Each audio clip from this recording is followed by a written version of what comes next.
Hello, everyone, and welcome back to another episode of SNX Radio. I'm Coley, also known as ColeyUFO, and tonight we have Roger here from the Squatchin Holler podcast. He goes, you guys got to get over to his new channel. You're going by Squatchin Holler, excuse me, radio, right? Well, I've done a couple of shows because I've been bored, kind of sharing my music. So that it's still Squatchin Holler podcast. But then I just put the title as radio, so people know the difference, like that I'm not having a guest on and all that. That's cool. Okay, Man, I see what you're saying. I woke up at 2:00 this morning, got a not on purpose, and then got a show ready, and had a morning jam session. I saw that. That was cool. I was like, "Oh, Roger, that's awesome." That's very cool. It was fun, and I got to give a shout out to somebody. I've got a lot of friends here, and y'all know who you are, most of you, and but Amy. Oh, Amy, hello. I had my first ever music purchase since I've been doing this, and Miss Amy bought a song. She liked it so much, and I thank you. Isn't she a doll? Wow, Yes. that's awesome. I texted Heather, I was Hey, like, "You're not gonna believe this." But, that's amazing. yeah, and, I've got everything changed over now, but I had over a year's worth of stuff I didn't know what to do with, and it took 2 or 3 weeks, but I finally got it all where it needed to go. It was driving me crazy, but anyway. Oh, no, that's awesome. I think Amy's so supportive. She gets in here. You should see that. She'll have your links even before I got them in there. I don't know how she does it. She's always in before shows, so we give her credit. Yeah, I said, that's our Amy, and going through, I'm just going to run through them really quickly. But yeah, Amy, oh God, that is so cool. That's like something you always remember. Amy, those are the nice moments you really give to people, and that's amazing, girl. You never stop. You know what I mean? It makes people feel so good that that support. She's got them all in here. I know she would. And then, yep. So if you guys, this is Roger's new show. So get over there, and definitely he's still doing the other one too. But this is something he's starting. It's different. It's fun. It's cool. Not that his other ones aren't, Roger. But do you want to tell? No, I would. Absolutely amazing. But yeah, definitely get over there, and I'll get that link added. I think it should be in there. But if I don't have it, Amy has it, and I can get it added during. But yeah, welcome everybody. I'm just going to run through chat really quickly. Otherwise, I feel like I haven't done anything. But Sandra, it's great to see you. Yeah, I feel so off if I don't go through chat. I promise. It sits there, and I'm like, I got to. The daddy, great to see you. Michigan Sandman, hey, welcome back. It's so nice to have this internet where I'm not stranded or stuck somewhere. This is absolutely great. Hillary, great to see you. I saw you in Roger's chat the other night. That's awesome. We got Larry. Nice to see you, Larry, and welcome. And Sweden, is that right? I think I don't have my glasses on, as you guys now see. I'm telling to myself, but yes, if I'm just gonna go through. I thought I saw more people. I love it when chat's going off. I can't read it yet, guys. I'll get to it when I get to go back, but I get some things. Werewolf, that's David. You guys, he came on a Friday, did absolutely great. You should watch his show if you have not seen it yet. And the Oddcast podcast, Blackie, definitely go over to the Oddcast podcast and give them a follow. They're him and Erica do great things over there. So, and they'll be on here soon. I don't have the date right in front of me, but it'll be nice to have them on. Then we have Minxie, and we have, let's see here. I know I saw more people. And if I don't, guys, I promise I try and get through everybody, but I do not have my glasses on, and I I'm not gonna all of a sudden pretend like I can read, all these things. But no, Patrick Noble, it's nice to see you. Welcome back. And Elora, or we call her E, but Elora, I think she just said to call her E, so that's what I stick with. I said I got that Midwestern mom, AZO, AZ, great to see you. And is anybody I felt like see, Roger's here, and he does this so proficiently that I now feel. No, I'm joking. Get Skidder, welcome back. I don't know what I'm doing. Everybody keeps saying that. I'll just, but you do it with such ease. I'm on the outside. It looks like it, but on the inside, I'm running like hell. So, you know what I mean? No, yeah, I would never know. I would know you do it with such ease. You really do. You got Danny Hook. When you go through that, some people do. Hey, Poncho, we got Poncho's back. Doc Skinner, Hey, doc, my equipment went out and I just finally got it up and rolling today, which I'm so excited about right before Roger came on. Oh, we got the other Larry. We got 2 Larrys in here. So welcome both. So if I did not get to you here, I will definitely catch you on the way. But we have Roger, and if you don't know Roger, well, you're in for a surprise. Yeah, you're really good, Rod. I have to say this. I said I left with that experience on your show. And I said, I want to create and give somebody else this experience too. And today I was a little because I just we won't. This will be a trial run, so I would love to give you the same experience back. But I was a little. I had to fix a few things behind the scenes, but yeah. So Uh, we're good. Why don't you tell everybody who you are, why you're here? Just in. well, I'm here because of one thing, I talked on your show before. In 1985, I saw a Bigfoot. A couple years later, I saw a UFO. Grew up in a haunted house. Um, Never dreamed I would be telling people the stories because I couldn't talk about it. And I was thinking while the intro was going about, the journey and things that have happened. And I remember finding like a lot of people in chat. I worked at night and I found Art Bell and I thought that was the greatest thing ever. Like somebody's actually talking about some of this stuff. Um and I know my show's nowhere near like that, but it's kind of Oh, an it could offshoot. be. It's offshoot of Yeah. that, of him kinda paving the way. And I remember, probably not getting sleep sometimes just to see, if it was a subject I liked, I would stick with it. And, he talked about different things. So, um, he was one of the pioneers, of Yeah, this. he And was. now with technology, any old redneck can get a laptop from Goodwill, and a camera and start a show. So here we Well, are. yeah. I there's a lot of shows. I remember when podcasts, like, really after that time when they really started booming. It was, I think a lot of people really needed something to do. But at one time, I remember when I first started this, we called in on the phone. There Mhm. was no computer interface, and that's kind of what made me stop and laugh. I was like, "Man, we used to sit here on the phone." And I remember my friend saying, "No, you put it on speakerphone, and you do not." I'm like, "So I'm supposed to sit at my phone for this whole time and like tunnel vision." And but yeah, that's the way we did them back in the day. And, technology sometimes, advances to make things better, and I think this is one of them. I never it's weird. I never would have probably felt comfortable doing this, but in 2020 with what all happened, at our job, instead of driving to Nashville for meetings, we did, Zoom meetings like this, Mhm. and it got to be second nature. You don't pay attention to the camera. You're just talking to, the person, in the block beside you. And I feel like that's probably where a lot of these shows came from. People say, "Well, I can do that. I'm comfortable with it." And it's I didn't know how well received it would be, and I'm blown away. Y'all, the messages, and I tell people all the time, look, I might see your message.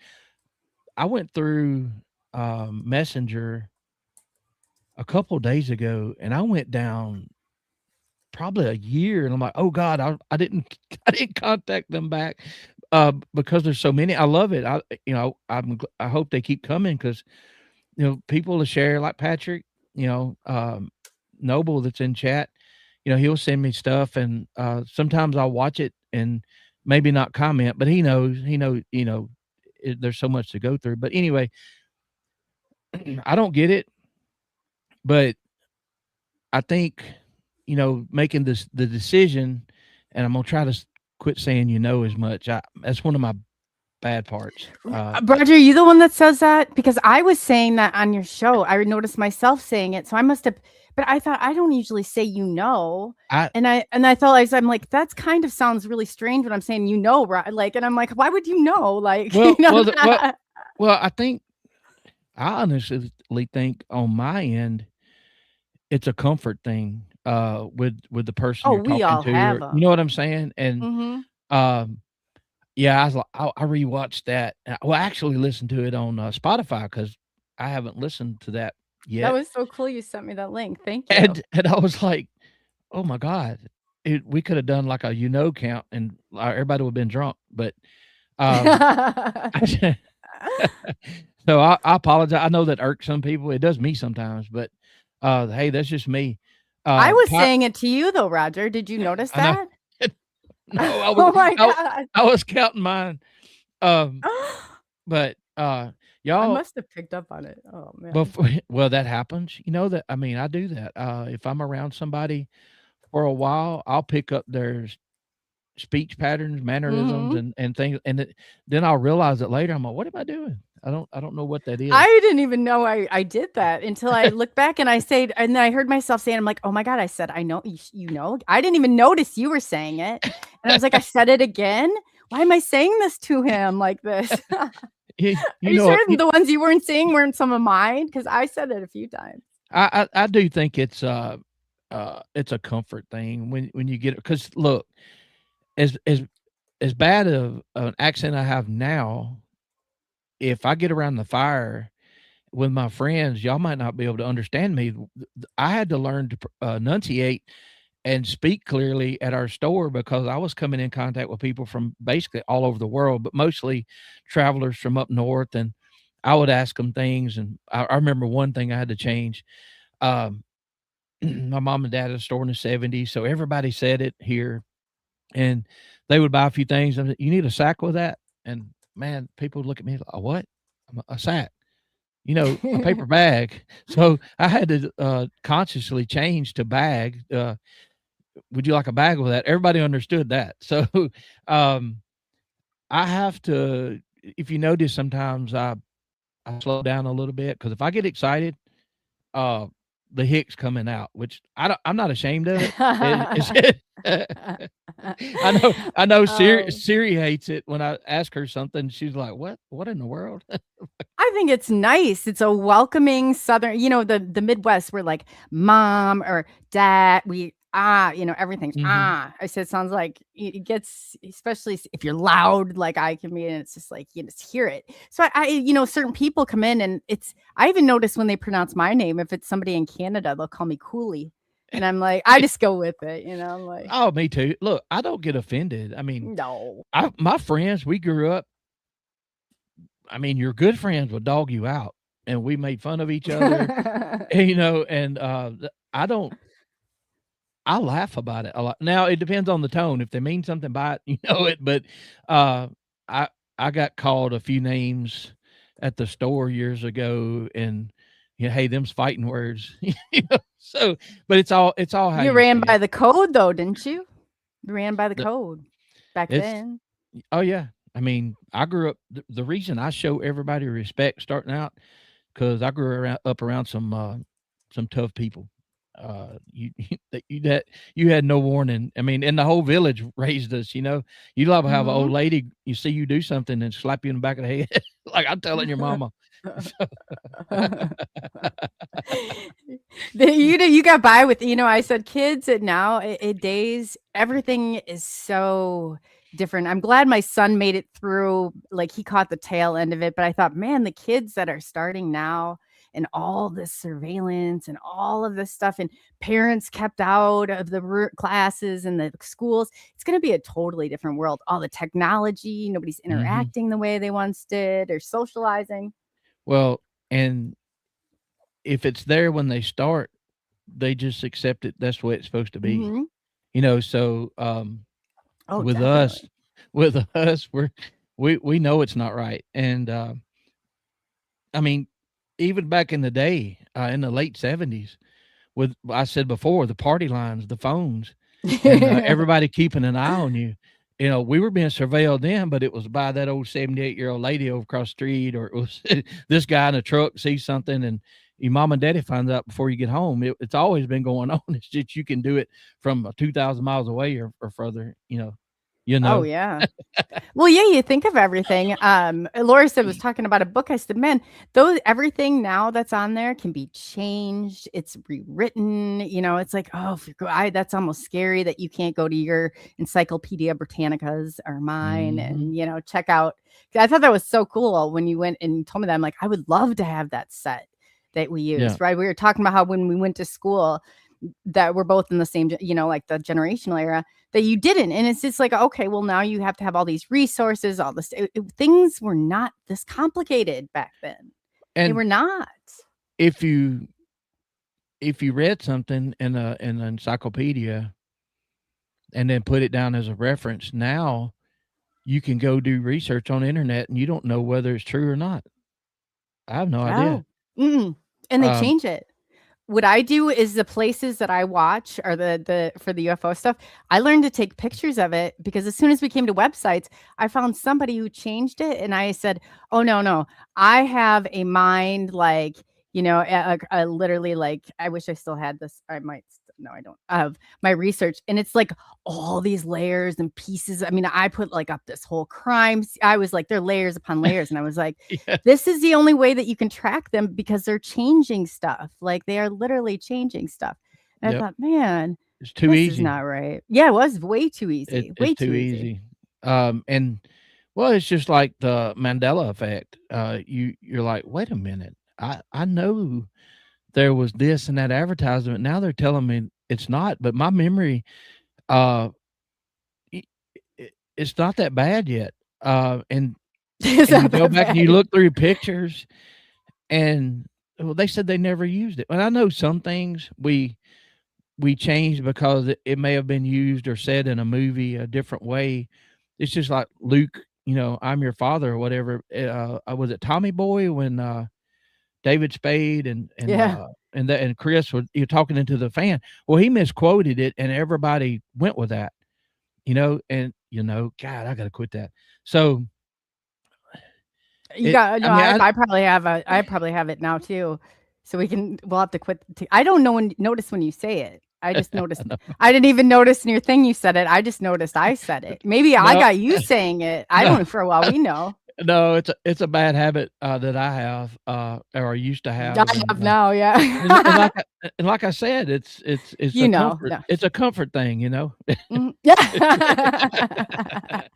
And that's how you can tell I'm relaxed around somebody,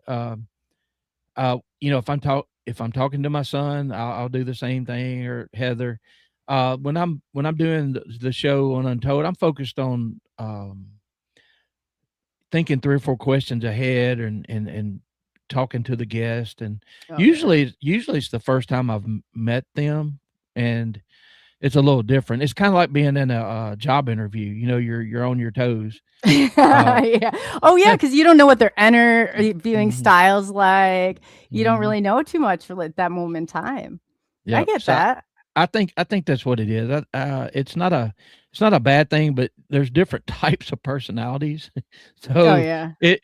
I know there's probably somebody that listened to that and like, "Oh my god, quit saying that." But anyway, I get that um, all the time, Roger. I'm so used to it. Yeah, see, you're in good company. Like, I'm saying, "Oh, man, I can feel this. I know what you're saying." But, I think oh, yeah, here we go. And, I didn't even hear it. I didn't hear it. I did. See, I didn't hear yours either. This is like I thought what I don't even know. Well, Maybe our now our friend and the more you have it in your head not to say it, it's like, oh no. mhm. I did, I was in a speech class when I went back to college for a little while, and, we had to talk about subjects that we would pull out of a hat, and here I'm the oldest person in there, and at that point, I had been on the radio a little bit, helping with sports casting, locally, small stuff. I thought I was pretty decent at it at the time, and they recorded us, and she's like, "You said this word, like, and this, like, bunch of times." I didn't even hear it. I didn't notice it, and, actually, this is the way I am. I'll tell this as a side note. I quit that class because they gave me a subject that I wasn't comfortable with, but that's fine. I can still do that. I can still talk about it, but this one could possibly influence a younger person that was in because I can make an argument for or against, and my argument was supposed to be for, and I said, "Can I change subjects?" "Absolutely not." I'm like, "Why not?" I mean, it's just it's a class, you know? She said no, you have whatever you pull out, you have to do. I said, I can talk about anything you want to, for or against. And I said, I'm having trouble with this because I don't want to influence. Because if I talk for it, I'm going to make a convincing speech, and I'm not comfortable with this. And she said, you have to. I said, no, you know what? No, I don't have to. Oh, she told you had to do it. Yo, she should have known. I said, you know what? I don't have to do nothing. Oh no, yeah. And I said, she did that to herself, Roger. She did that to herself. I said, you can take this class and shove it up where the sun don't shine, and I'll go where. Home. I said, because my kids are at home. I'm trying to do this, and I don't want to argue with you about this. I asked nicely, and when she said you have to, I was like, oh no, no, you didn't say I did had to. What? And I don't want to say what it's about because it was just it was a faith thing. It went against my beliefs, and I felt like if I gave an argument that this was a good thing, and one kid in here took that, so they weren't letting you pick a side. Even they were saying that is. Oh, yes. I don't blame you. You should. Good for you, Roger. I mean, see, this is good for you. That you can't be doing that. Yeah, I'm happy you did that. Way to stay on the good team. My son is FaceTiming me. He don't. Should bring him on. No, oh, you don't want him on. He'll get us kicked off. Chad can tell you. Chad's been around my son some. Excuse me. Let me tell him I'm on the show. All right. That's okay. Yeah. I think you should put him on FaceTime, though. We should put it up. Yeah, not tell him. Yeah, not tell him. Mm-mm. Chad, tell her how, and Erica can tell you too. How dangerous would that be? And even me, if he calls, I say you're on speakerphone, and you better do me the same way. Yeah. I'll just let it go. You can hear the gasp in the back. Am I on speakerphone? Don't do me like that. Yeah, don't do me like that. I get that. That's crazy. That's funny. That's how my kiddo is. Keeps you on the edge of your seat a bit. Okay. Hey, PNW Rush, thank you. Just say no, Roger. That's what Eric from PNW Rush says. Thank you, PNW. No, look, he thinks it's my show. He said, send me the link. I want to get on with you for a minute. I'm like, I'm on another show. Sorry, y'all. We'll send him the link. We'll have him come over. We'll ask him questions in the chat. No, we might. He's done my show in Woodwalkers, but he's not, y'all. He's not. Man, he hates attention. I want to brag on him for just a second. Hold on. He hates attention, and he was really good at sports, and he ended up in Sports Illustrated and didn't tell anybody. His friends found out just because they had a subscription, and his teammates would come to him and say, what is this? I'm your best friend. You didn't tell me. He said, I didn't tell anybody. I don't care about that stuff. But that's how much he doesn't like attention. My son doesn't either. When he gets on a show like this, or like mine or Woodwalkers, he's really comfortable with the people and the people watching. So yeah, but he hated it when the game was over. If they lost, the media would be looking for him. They're like, where's Peyton? I said, he's in the locker room. He's not talking to y'all. They lost the game. He don't, he's competitive. What's he going to say? He wouldn't do the coach talk or the players speak and BS people. I mean, so anyway. Yeah, when I was younger, I didn't. Like, it wasn't until I got out of high school. Every speech class in high school, I barely passed. It was that bad. Yeah. But then after, it was just like I had this moment where I did some EMDR. I was a therapist, and the Y asked me if I would come and give this motivational speech for like 3 minutes, and I thought, oh my God, I'm just like sweating, thinking I'm gonna get up there. I'm going, because that's usually what happens. I'm stuttering, stammering, anything you can do. And I got up after I did this EMDR where you tap and kind of replace the picture. I got up there. Not only did I do it with like it couldn't have been planned more perfect if I wanted to. And my dad was even there and everything. And I thought, I didn't tell him. They're announcing and everybody's looking at me like, what are you doing? And I was just like, I went out, I was scared out of my mind. But it was at that point I did that EMDR and switched that. Ever since then, no fear of microphones. And I mean, when I get a microphone at certain events, or I say, never let me have that microphone, because I'm usually like, it's, especially if it's a cause and but yeah, that's a bad idea. But it didn't change right until that point. It was very odd. If you hand me a microphone, it's your fault. What happens? Yes, that's what I say. That's exactly what I say. I said they should have known better. Why are they handing me the mic? They had at the tea party, they had some guy going around and he was like, I need a volunteer. And I was like, just don't say that too loud. The other guy knows me too well. He'd been like, no, give it to her. But yeah, it was, they were ripping it out of my hands, I think, towards the end. Y'all, hold on a second. When there is a cause, yeah. Go ahead. No, are you calling him? Well, I'm doing a FaceTime thing. Oh, there you go. Hey, I'm busy. I'm in the middle of somebody else's show and I can't hear you, so I gotta go. I don't say. I just made sure. I just made sure he was okay because he never does that. So he wasn't mangled in. Oh my God! I know what just happened, y'all. Oh my God! What? He sent me a picture of where he's at. He just proposed to his girlfriend. Oh my gosh, Roger! You gotta call him back and tell him. You can't tell him. Oh, he did. Oh my God! Hold on. Oh no way! Y'all gonna hear? Oh my God! No, we gotta tell him congratulations. Oh, that's awesome. Hold on.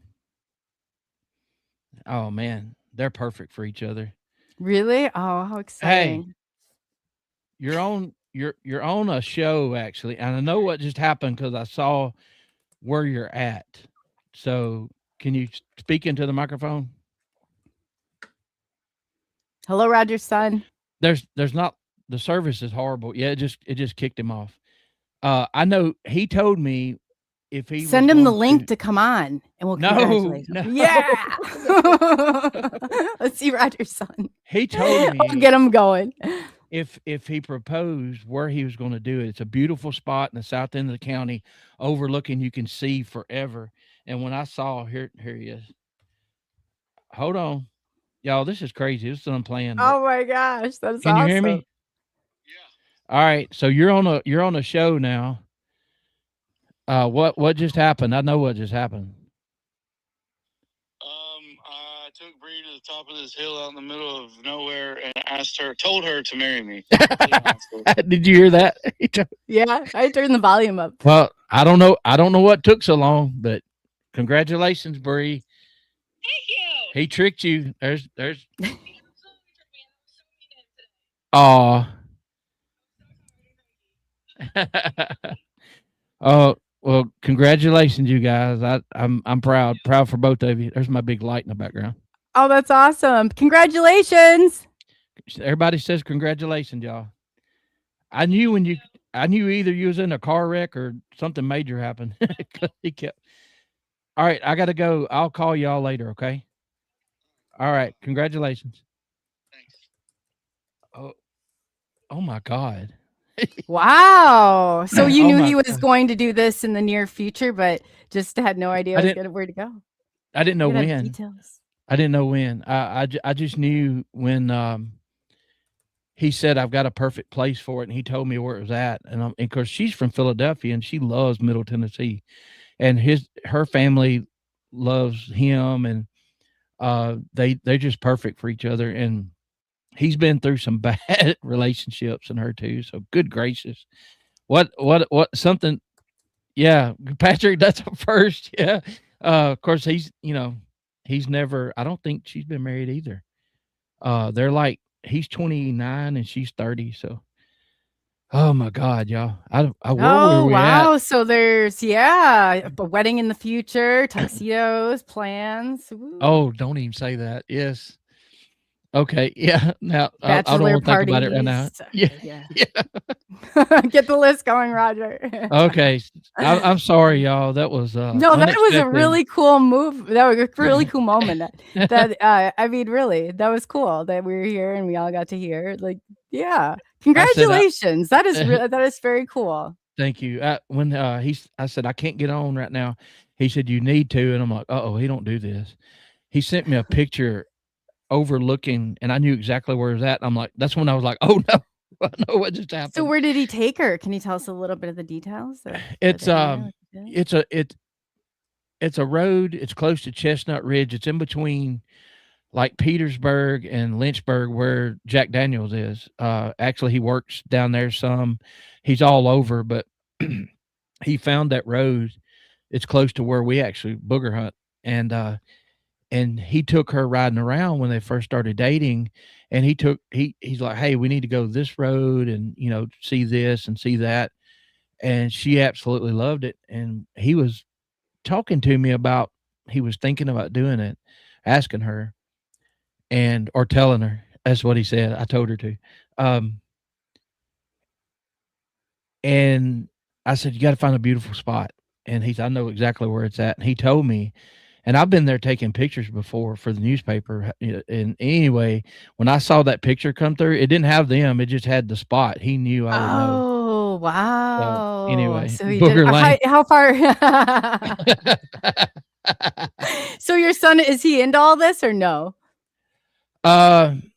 He wasn't. And then we had an experience with a rock throwing in 2020. He was with me when that happened, and it was pretty intense. And we had to back away from whatever it was.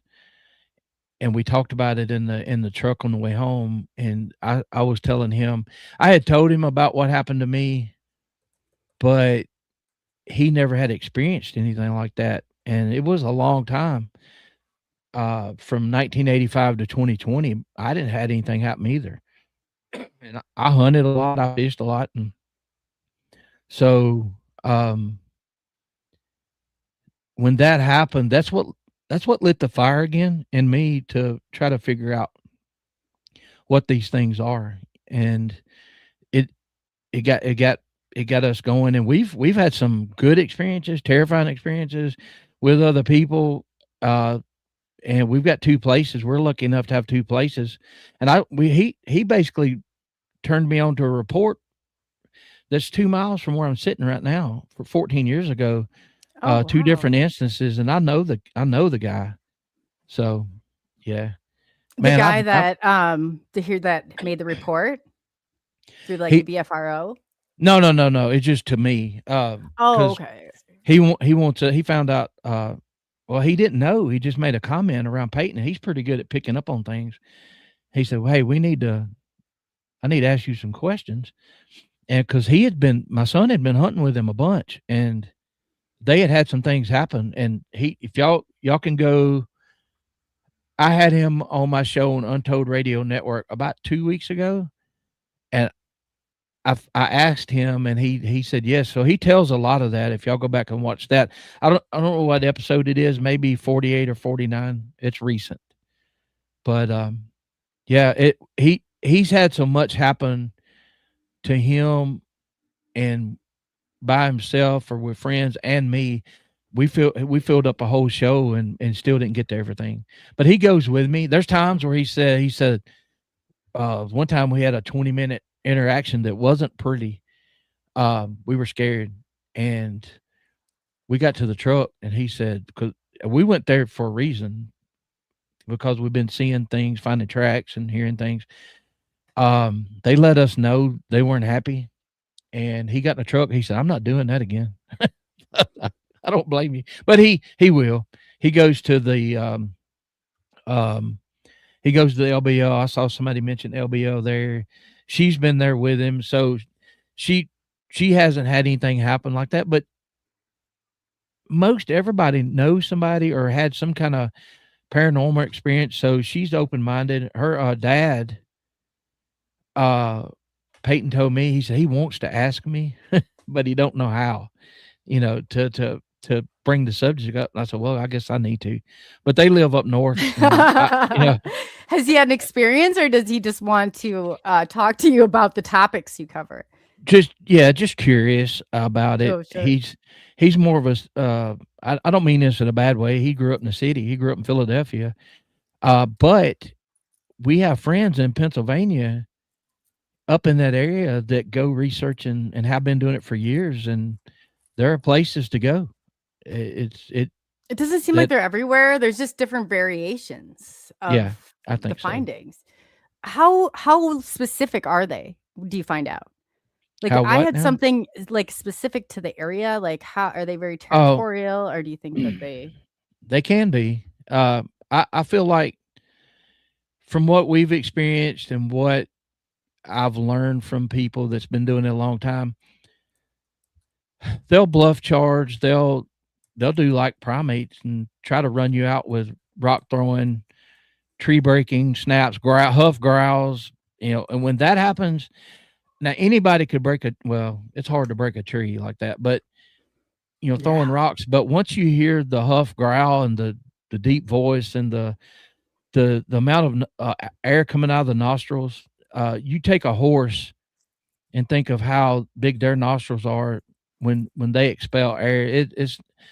It's way worse. It's way worse. Is that what powerful. Kind of you're like, hey, what did it feel like? It's terrifying. You rethink what you're doing, but once you get caught in a tight spot, like you say on Old Brother Wartow, we stayed calm, and I actually I told Peyton to clear his mind. I spoke to him, and I'm like, showed my hands, no weapons. Hey, we're not here to hurt you. We're just curious. Actually, I'm leaving something for you. We don't want to be hurt either. Kind of that stuff. And, you're talking about a 15, 20-minute fit, we call it. There was 3. There was one in front of us. There was one way off in the distance. We caught on audio that screamed 4 times. It sounded younger. And then a bigger one behind us that Peyton saw. And after I said that, I always try to confirm. I felt it. I said, Peyton, what are you feeling right now? He said, when you said that, the feel of the woods just changed. I'm like, I feel it too. There was one more after I stated that. There was one more big, sapling hardwood break. Just sound like a gunshot, and everything quit. And since then, we've been going back. We haven't had an intense encounter like that. Found tracks, and we had. I think the little one. I don't know how little he is. We got a picture that's probably him at night. Peyton heard something walk across the little gravel access road, real heavy, and I started taking pictures with night mode, and there's nothing. Every about a minute, I take a picture. Nothing. About the 4th or 5th picture, I'm like, oh my God. I pulled it up and showed it. He said, it's time to go. I'm like, yeah, I think so too. But he's more mischievous. He'll do a little rock clacking, or he'll toss some stuff at you. And one night he got brave and jumped out behind us like 35, 40 yards and screamed. I have never. So when you're saying him, you're talking about the Bigfoot. Yes, I'm talking about. I'm like, I got him. I didn't know. No. I don't know. I'm sorry. The younger one, yeah, the younger one. What we've been told is once you have the first interaction, the big male, they'll keep an eye on you. If they know you're not a threat, they still keep an eye on you. But teenage kids are 10, 11, 12, 13 years old are hard to control. And I heard one night, it was kind of, I didn't know what to think about it at first, but I heard, everybody talks about the whoop. Yeah, I've heard that. So I haven't heard it, but I've heard that. Yeah. Everybody that does this, if they've been in a place where they are, you'll hear the whoops. Well, one night I was on the left side of the truck. Sometimes I pull up, we get out. Sometimes I have a gut feeling not to get out. and I pay attention to that gut feeling. And we were just sitting there. It was my wife was in the passenger seat and my son was in the back, had all the windows down, and we're just listening. Everybody knows to be quiet. You don't. We took some people with us, some family one time, and they ate potato chips and eating crackers. We couldn't hear nothing. I'm like, y'all not coming back here. And potato chips on top of it. Like, can't it be anything other than the potato chips? Yeah. Get some beef jerky or something. It's quiet. Yeah, something that's a little quieter here. Yeah. Oh my God. What was amazing on my side, I heard a whoop, whoop, like a whoop, not whoop, right? And then all of a sudden, just to the side of just in the woods beside me, there was a Oh man. Well, I'm like, what was that? And it sounded familiar, and I'm thinking about it the next day, and I'm like, I wonder if that was that little one making a noise, and the mama was like, "Shut up, they're here. They're gonna hear you." It was like a correction grunt. Not saying that's what it was, but it reminded me of a kid and a mom. So maybe that's what it was. But we've recorded things, and that one scream I was talking about earlier, I can only imagine what a banshee howl would sound or scream would sound like. But if there was a movie that needed a banshee scream, that'd be it. That would be it. It was terrifying. Yeah, Patrick's been in places. Oh. Patrick how close was it when it breathed on you? Like, it was trying to envision this whole thing. Well, we were sitting around the fire, and Peyton and I had our backs to where it actually jumped out. There's no lights; it's just the fire. We had 2 trucks, and when this thing jumped out, it sounded like it was at. I know it was at the edge of the woods. It jumped out in the field with us, and it probably 35, 40 yards behind us in the pitch dark. And what was funny, there was a non-believer in the group. It was his girlfriend at the time, not this one. A different one. No, yeah. So as soon as this started screaming and it was tailing off, I heard gravel crunching, and I turned and looked, and she's headed towards the truck. She locked Peyton out of his truck. She wasn't opening it. I'm not dealing with this. So we turned around with flashlight, good flashlights, and I was totally expecting to see one standing there looking at us, because I didn't hear it leave and we couldn't see it. So, but yeah, it's Did you try and turn on your lights and look for it, or you guys all kind of like move slow? Yeah, we did. We just couldn't. And the bad part is, it's family land, so I wasn't going to leave the fire. We built it on gravel, but we got to put this fire out. We know something's over there. The ladies getting out. We had our truck, and they had his truck, and so we're like, "Hey, I'm gonna pour water on this thing. You watch my back, and I'm gonna pour." And then we'd alternate. Yeah, like don't anybody, go anywhere. Yeah. So it's I don't know why we do it sometimes. It's like, it was terrifying. There's been some things that were terrifying at the time, but I'm okay usually dealing with it. When I get home is when I have issues. It's like in the moment that all the chaos and everything, there's time. I'm not scared of normal things, though. I can go into haunted houses. That doesn't bother me. The UFO thing, when I saw that bothered me. That was scary. Only because it was so big and I didn't know what they were going to do. Like, you see the movies, but you don't ever think you're going to see one that close. But, it's like Bigfoot too. You can't really predict that. It's, yeah.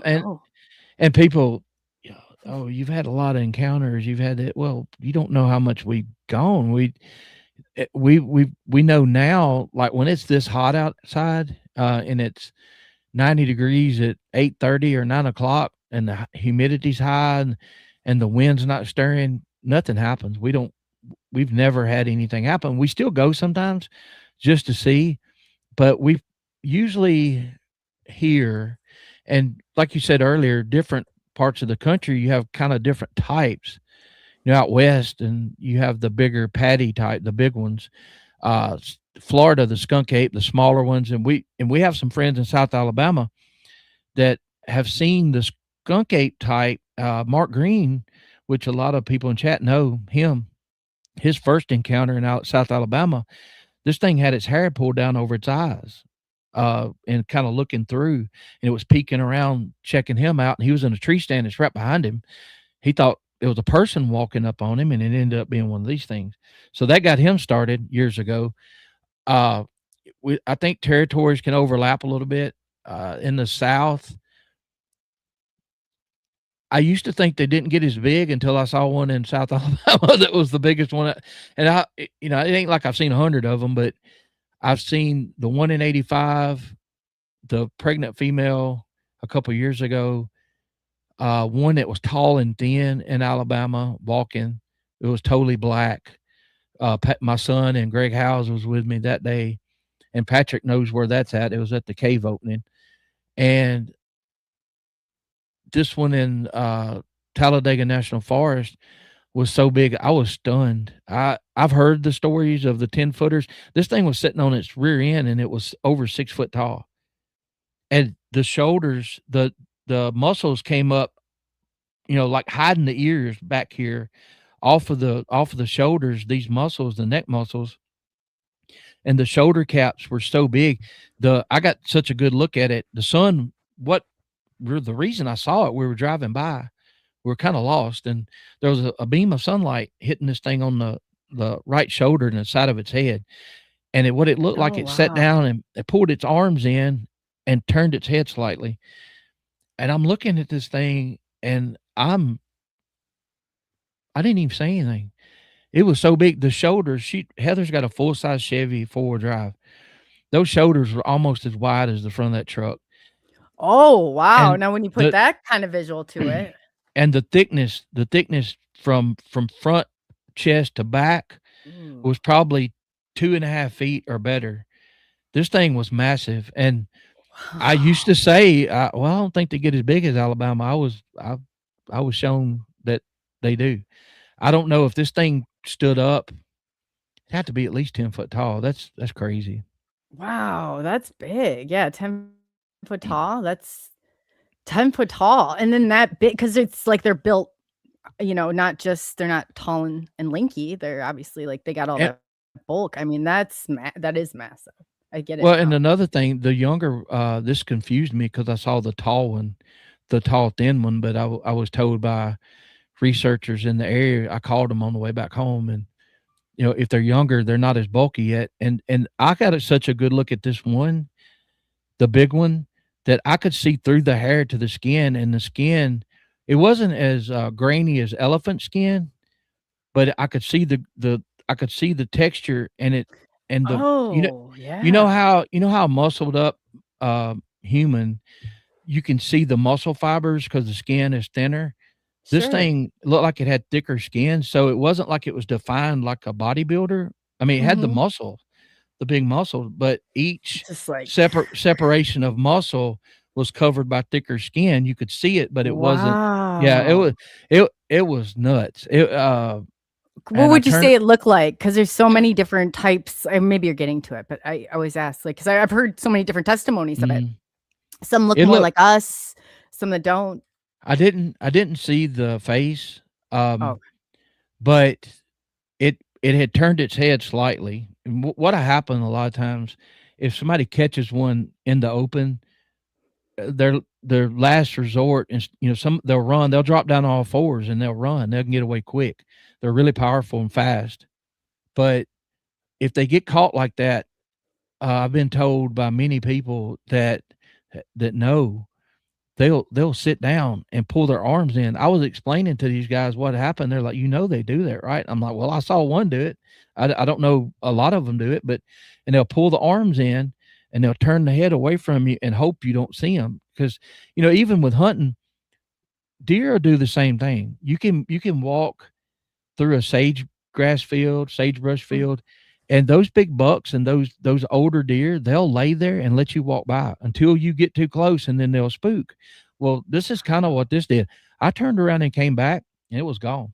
But I wasn't getting out. I was not going to get out and look for tracks, but no dang way. He was too big. I mean, he could have flipped our truck over. And people said, well, how much did he weigh? I don't know, but I've seen 1,500, 2,000 pound bulls. and he had to be every bit 12 to 1,500 pounds. There's no way he wasn't that, that heavy. 12 to 1,500 pounds. Yes, absolutely. Oh, when I that say he is massive. Wow. and I'm assuming he was a male because I didn't see anything. He was built like he was masculine. Let's put it that way. But I don't know. It's crazy. Been, that's pretty big for. Mm-hmm. I don't know. Once you get that big, I don't know if I. Yeah. Now I've heard people say 10 to 12 foot, and I'm like, that's a little bit unbelievable. But then I've got friends that have anywhere from 19 to 24-inch casts of footprints. And if you do the math and the ratio, these things, because we have engineers doing this, people that can figure this stuff. I think what Kane said, his figured to be he has a 24-inch cast, and he sits there and shows it, and you can't even see him behind it because it's like this wide. That is when the reality of it hit it. PNW Rush brought one on, and he held it up, and I was like, what is that? He's like, that is the footprint. And I was like, well, when you show it like that, I mean, it was, it didn't sound, I thought, well, people have one, but it's like, it was massive. And you're probably right. It wide. It wasn't like, And when this is what's weird. Even though a person that knows they're real, it's so rare to get a sighting. Yes. When you do, it's still mind scrambling. It's people that, why didn't you do this? Why didn't you do that? I'm like, I don't know what you're gonna do. I don't know. I'm trying to take in every detail I can. I would definitely want to stop and say, hey buddy, you want to ride? I make light of it, but I couldn't get far enough. I couldn't get far enough away from him quick enough. Fast enough. Like, let's get out of here. Because I have friends that's been doing this for decades, 50 years, have told me stories in that area where they pulled in, and one of our friends, Kumbo, will tell you, you go in and you turn your truck around pointing out, because he got a couple situations when he was younger where a big alpha male one of them came out. He had a brand new Chevy truck, and him and his friend got in the truck quick enough. This is in North Alabama, not far from me. This thing caught them and put his hand on the back of the between the cab and the bed and was holding on to the truck, holding it back. And he has to reverse and go forward and then pull this thing loose. I think it got up to, I don't want to misquote, like around 40 miles an hour. It was keeping up with him, and he didn't start pulling away till it ran 40 miles per hour. What was it running after you for? It wasn't happy. It was growling. Oh, so you can make them mad, and then see, I didn't know. You don't hear about that parts of it. Oh, people. I know there's people that have them around their homes, and you can build trust. We've built trust. It's kind of weird. We're in a transition right now. Once I acknowledged this one and spoke to him, it scared us, but we scared him too. And he turned around and huff growled at us. I held my hands up and I spoke to him. Said, hey, we're leaving. You can have the place for a few days. Thanks for sharing. I've been taught to show respect. And once I spoke to it, and Peyton and I, we leave, Peyton says, what's strange? I'm like, everything about this is freaking strange. What's Can we start with what's not strange what's about not this? strange about this? He said, it doesn't scare me as bad anymore. I'm like, well, we are both more educated now. That wasn't an aggressive growl. That was, you could tell we scared it. It turned around and like huff growled, and it's like, damn it, boys, let me know you're around. Yeah, jumped up on me. Yeah. Like we scared grandpa. And so when I calmly said, some of us think they can read your energy like a dog can. I was calm about it. I spoke directly to it, thanked it for sharing with us. And I said, you can have the place for a few days. We'll be back. Well, the next time we came back, I wasn't there, and it met Peyton on the ridge that morning, before daylight. And there's, 2 huge orange glowing eyes way off the ground. And my son was like, I didn't know what to do. And he said out loud, "Hey, I'm not here after you. I'm here after deer. Go do what you were doing." And he said it turned to the left, and he saw both. He had a headlamp on. He saw the head, the eyes are facing on the front. You know, you got predators front, you got deer and stuff, horses kind of on the side. He said there was forward facing. He could hear the heavy footsteps walking off the ridge, and it went, oh, like it was disappointed. So I think it's starting to let us know that it's there, which a predator doesn't do that. If I'm hunting, or a coyote's hunting, or a mountain lion's hunting, they're not going to let the prey know they're coming. This thing will let us know. It'll vocalize, and it'll get closer to us. I think I feel like this one might be on his own, and this is the one that threw the rock at us in 2020, and this has taken 6 years for us to get to this point. But I've left stuff for it. I left, I found old cedar trees, thin ones. I made an X in between 2 trees and made it really sturdy. And then I put a centerpiece about 4 foot long to make an asterisk, they call it. I didn't know what I was doing, but I thought, well, you know, it's a cross of 2 trees. Then I laid one in that V to create like an asterisk looking wood structure. Well, I didn't know. I mean, I've been involved in a little bit of that, but it let us know it was over there. And then 7 or 8 minutes later, it's closer. And I'm like, what is it doing? It's not after us. It wouldn't let us know it was here. And I started thinking it's kind of warming up to us because we show respect. Maybe I'm thinking maybe you're building some trust with it. I mean, I think that's right. Cause, I told Peyton, I said, next time you're going to come up here, I'm not going to be here. I need video and see if any of this has been moved, because I know if it's moved a certain way, it may mean something from our Native American friends. I have a chart that I can tell. Oh, that is so cool, Roger. And so I was trying to communicate. Well, Peyton, he gets up there, and I wake up to a bunch of missed calls and a video. He said, Daddy, the wood's gone. I'm like, what do you mean it's gone? He said, is it knocked down? Is it knocked over?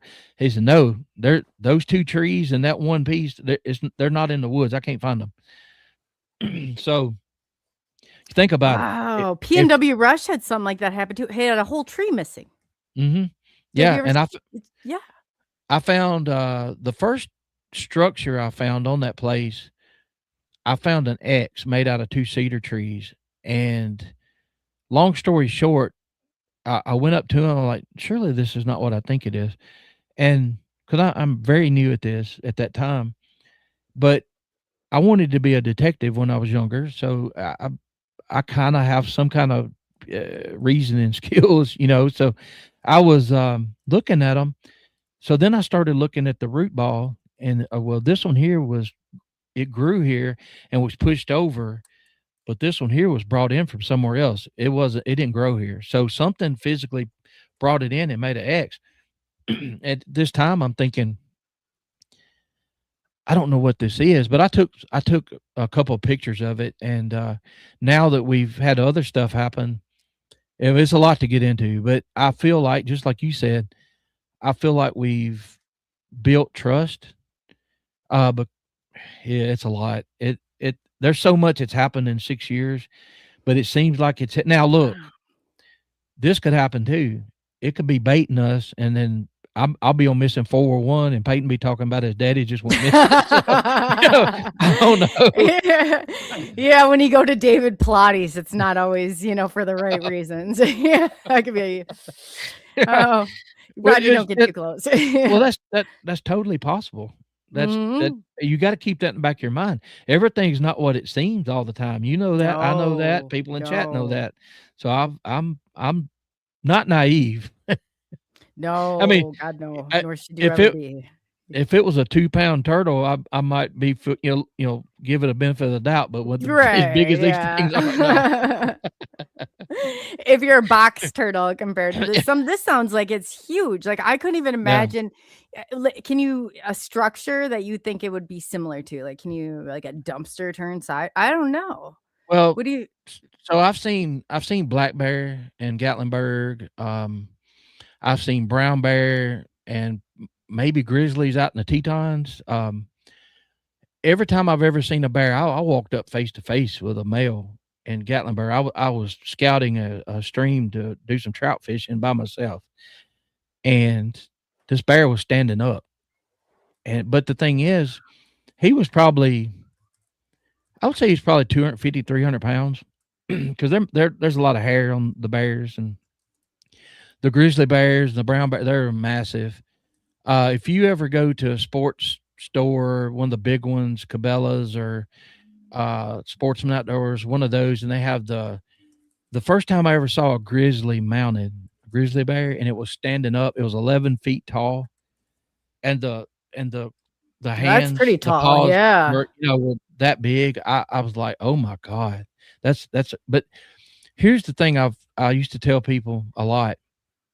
I can tell you, I saw one approximately 7.5 foot, and I can tell you what it looked like. I can tell you how it walked, but what I can never explain, and you can never convey, is the mass and how big they actually are. Wow. It's impossible. I've been around pro football players that were huge humans, but they don't hold a light to these things. I mean, No, I bet not, because of how, I mean, it's not just them, it's the whole structure. Like that foot I saw, I was like, what that Shaq O'Neal shoe going around has nothing on this. So yeah, it's a tough subject, because I only know what's happened to us. I know what my friends have had happen to them, and some people in chat may live in a different part of the country or world. I know River was in here. He's in Australia in the Yowie. We've had a lot of talks privately. Some of our descriptions and his description of some of the Yowies are close, but they have differences there too in these things. And he has different names for them. I can't remember them. They're cool names, but oh, that's awesome. But so you think about this. If let's say you start going out with Bigfoot people and Bigfoot hunting, and y'all get a new place, and you have these people say, well, the ones I ran into were really aggressive and I was fearing for my life. Then you have these people over here, well, I've never had an issue with mine. So here's what you don't know. If I go in, let's say somebody else starts hunting this place and they're wearing orange, and they take a shot at this thing on the south end, and maybe another one does, and then I go in unknowingly, it may associate, and I think they can tell the difference. But what I'm saying is, one that might have been somebody tried to hurt one wearing orange or hunting clothes or whatever, it may associate that with humans trying to hurt them, and you go walking in totally innocent, and it could set it off. So I've heard the whole spectrum of communication, Native Americans trading with them, having territories they didn't cross, trading food, trading things with them, which is wild, up to people having them on their land and having to learn how to live with them. And then you have the ones that have the terrifying experience, like Robbie Farrell and him and Harley they got ran out. I believe really? You're in East Tennessee. Yeah. And that's nothing you're going to mess with. I don't care what kind of weapon you bring, like that is nothing that you're going to be able to stop. It's like the weapon is last resort. Oh, absolutely. Because usually there's not just one, and they're masters of being as big as they are. They can stay hid. Oh yeah, I've seen it. It's unbelievable. You're in their living room. You're at a disadvantage. They know when you're there. Now I used to not speak in terms of absolute like I'm doing now, but I made a decision, some things I've learned, and then confirmed it out in the field. I'm okay with that. And I know there's people like, oh, they don't do that here. Well, I believe that, because you can have Coley, you can raise cats for 10 years, and two or three's going, there's going to be a few that are crazy. Some of them are just plain mean. You don't know. And if they're in family groups and an older one gets pushed out, or, hey, y'all seen Lion King? What if, Scar was pushed out because he was a butthole and he was evil? So maybe you got to think like that, though. Even in ET world, everybody would be like, oh, I'm this holy grail about it. And I said, this isn't the reality. We should not just assume everything is good, because we have a spectrum. There's a spectrum of people that I see it within everything. It's paranormal. There's good spirits and there's also bad spirits. Why would the cryptids not be? I would assume they were, just to stay safe. Doesn't mean you don't have to react, but I guess my whole point is if you're going, you'd just be out of there, because there was nothing you could do, or possibly do, to protect yourself if you ever needed to, if it ever came to that point and you had some rogue, going around. I don't know. Chad. Well, I agree with William. The flashlight is probably in prayer. The flashlight, they don't, from what I've seen, they don't like being in the light. So you've got a lot of times when people, they'll say, what do I do? They're coming up to my house. They're looking in the windows. They're doing this, they're doing that. And a lot of people like put floodlights on the outside of your house, motion light, and trail cams, because, coyotes can detect the infrared on the trail cam that trips the pictures.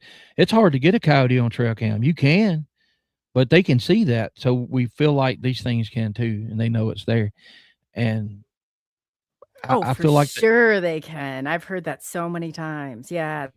They're and they're the tricksters. What you said before, it's like, I've seen pictures and I'm like, wow, you talk about hidden in plain sight. You really, they blend right into the environment, like right into it.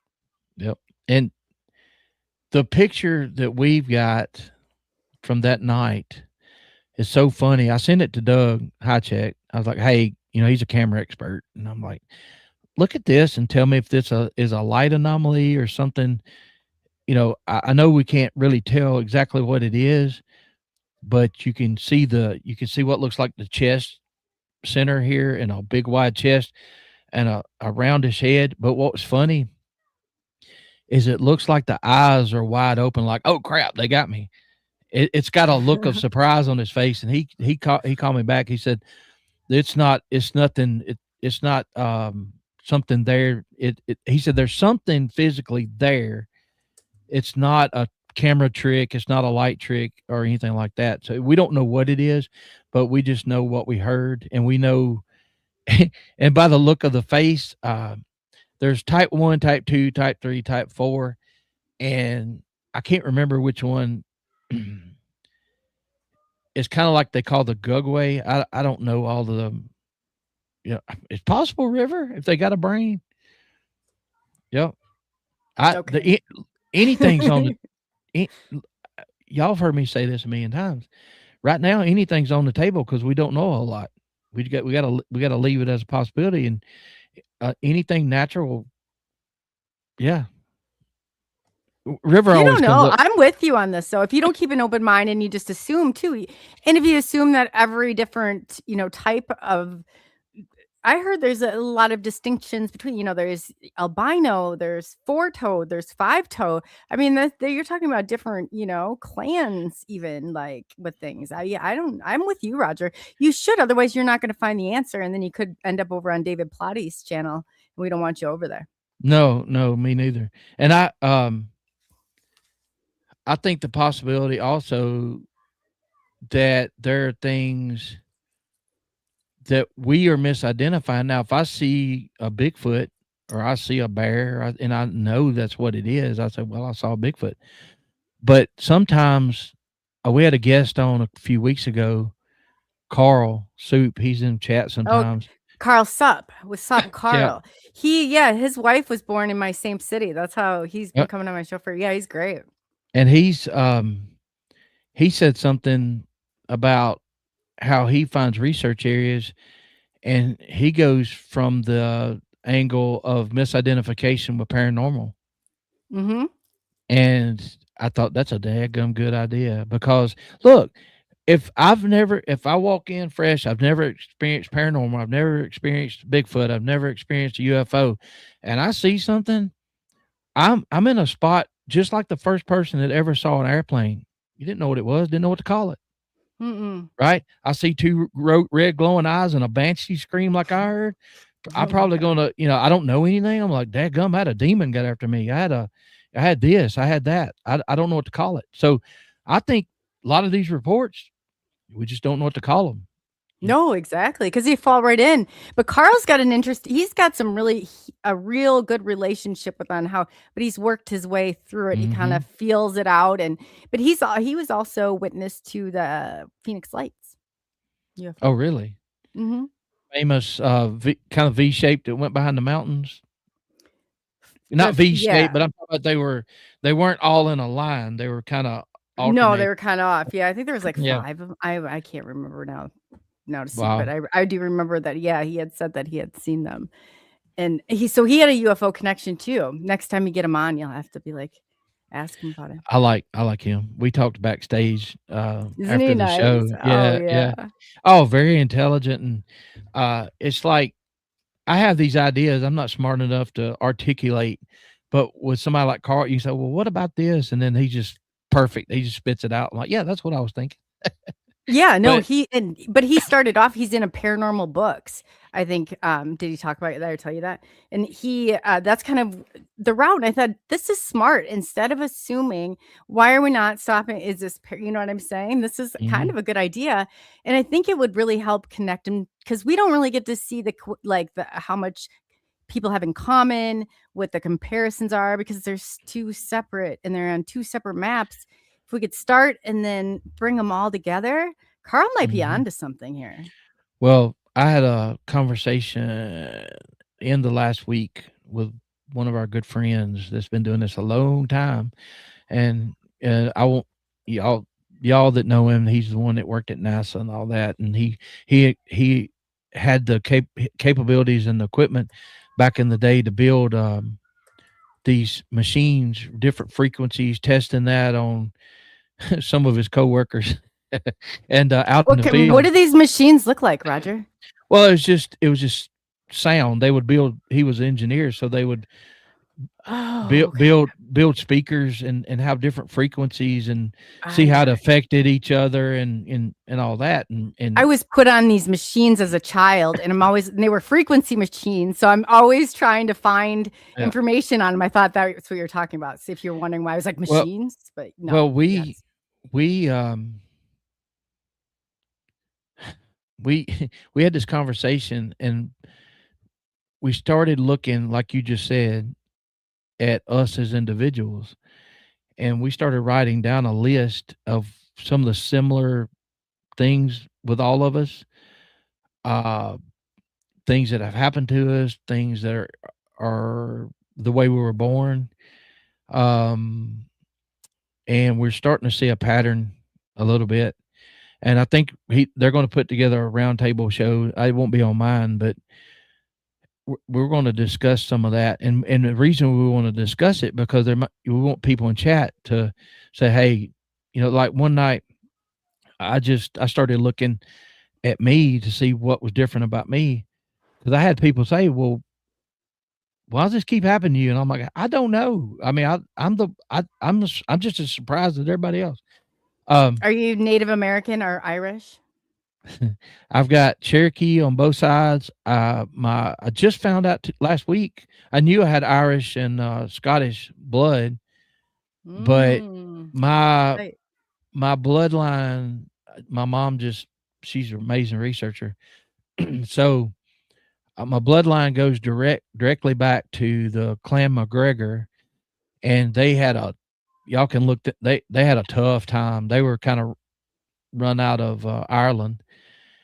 And then the same blood, which that's a lot of people because of the time and spreading out. But then directly tied to Rob Roy, I had seen the movie and all that. I didn't know that was part of my ancestors. But how cool is that? So you've got and then possibly William Wallace too. And everybody always picks out the names you can recognize. The poor people in between, you know, they don't get any credit, you know. they're the ones that came over, and they're the ones that suffered, and you know, it's always, I read a story about that guy. And claim him. That's funny. But it's kind of a neat thing. But yeah, we you know, the Cherokee blood, like I said, on both sides. My great grandmother was her name was Lydia Gray Eyes, and I bumped, you know, quickly I bumped into a lady in Cherokee, North Carolina. My son and I, we were in a place we weren't supposed to be. I might have told this before. I think I did. You know, she had gray eyes and she was Native American. I'm like, I got to talk to her. Had a conversation with her, learned more in 45 minutes. And I told her, I said, the reason I stopped you, and I told her about Lydia Gray Eyes. And she said, she's the one that said, you know, she's always known who you are. And I just got creeped out. And I asked her about the gray eyes, and she described to me. She didn't know me, but she described people with gray eyes, what it's supposed to mean. And I'm sitting there thinking, she's talking about me and don't know it. So anyway, yeah, I think. So what did she say it meant? Do you remember? More intuitive, more in tune with nature, more, you know, the animals, basically like your BS meter, more open to things. It was crazy. Like, just everything that I am. You know things, you know things that you don't know how you know things.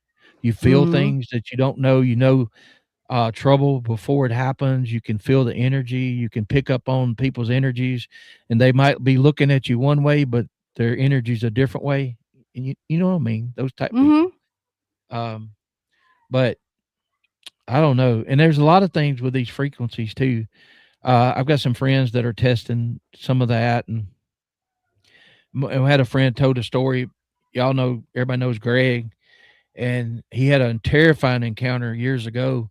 And what said, this thing was right behind him. He didn't know it. He was sitting on the ground hunting, and this motorcycle, this guy was having trouble, and he was revving it up. And this male was throwing a fit, tearing trees down, you know, whatever. And Greg's scared. Well, I'm thinking about it, like, what would set it off? You know, it's 600 yards away. And while they're talking, I'm look up, can a Harley produce infrasound? And it said, absolutely, yes. It can produce sounds that we can't hear, but we can feel it. Right. Even with the other sounds and all that. And I'm like, well, maybe this infrasound coming out of this motorcycle so loud or whatever, set this thing off. If they possibly can create infrasound, you know, they can hear it. Oh, yeah. You know what I'm saying? So anyway, I don't know. Oh, yeah, that would make sense. Oh, yeah. William Nighthawk says that's because gray eyes are ancestors of the ancient ones. Yeah. The more I dig, the more I find out. One night I was like in our chat, and the people that are in here, will remember this if they were on the show, and then it spread to another show.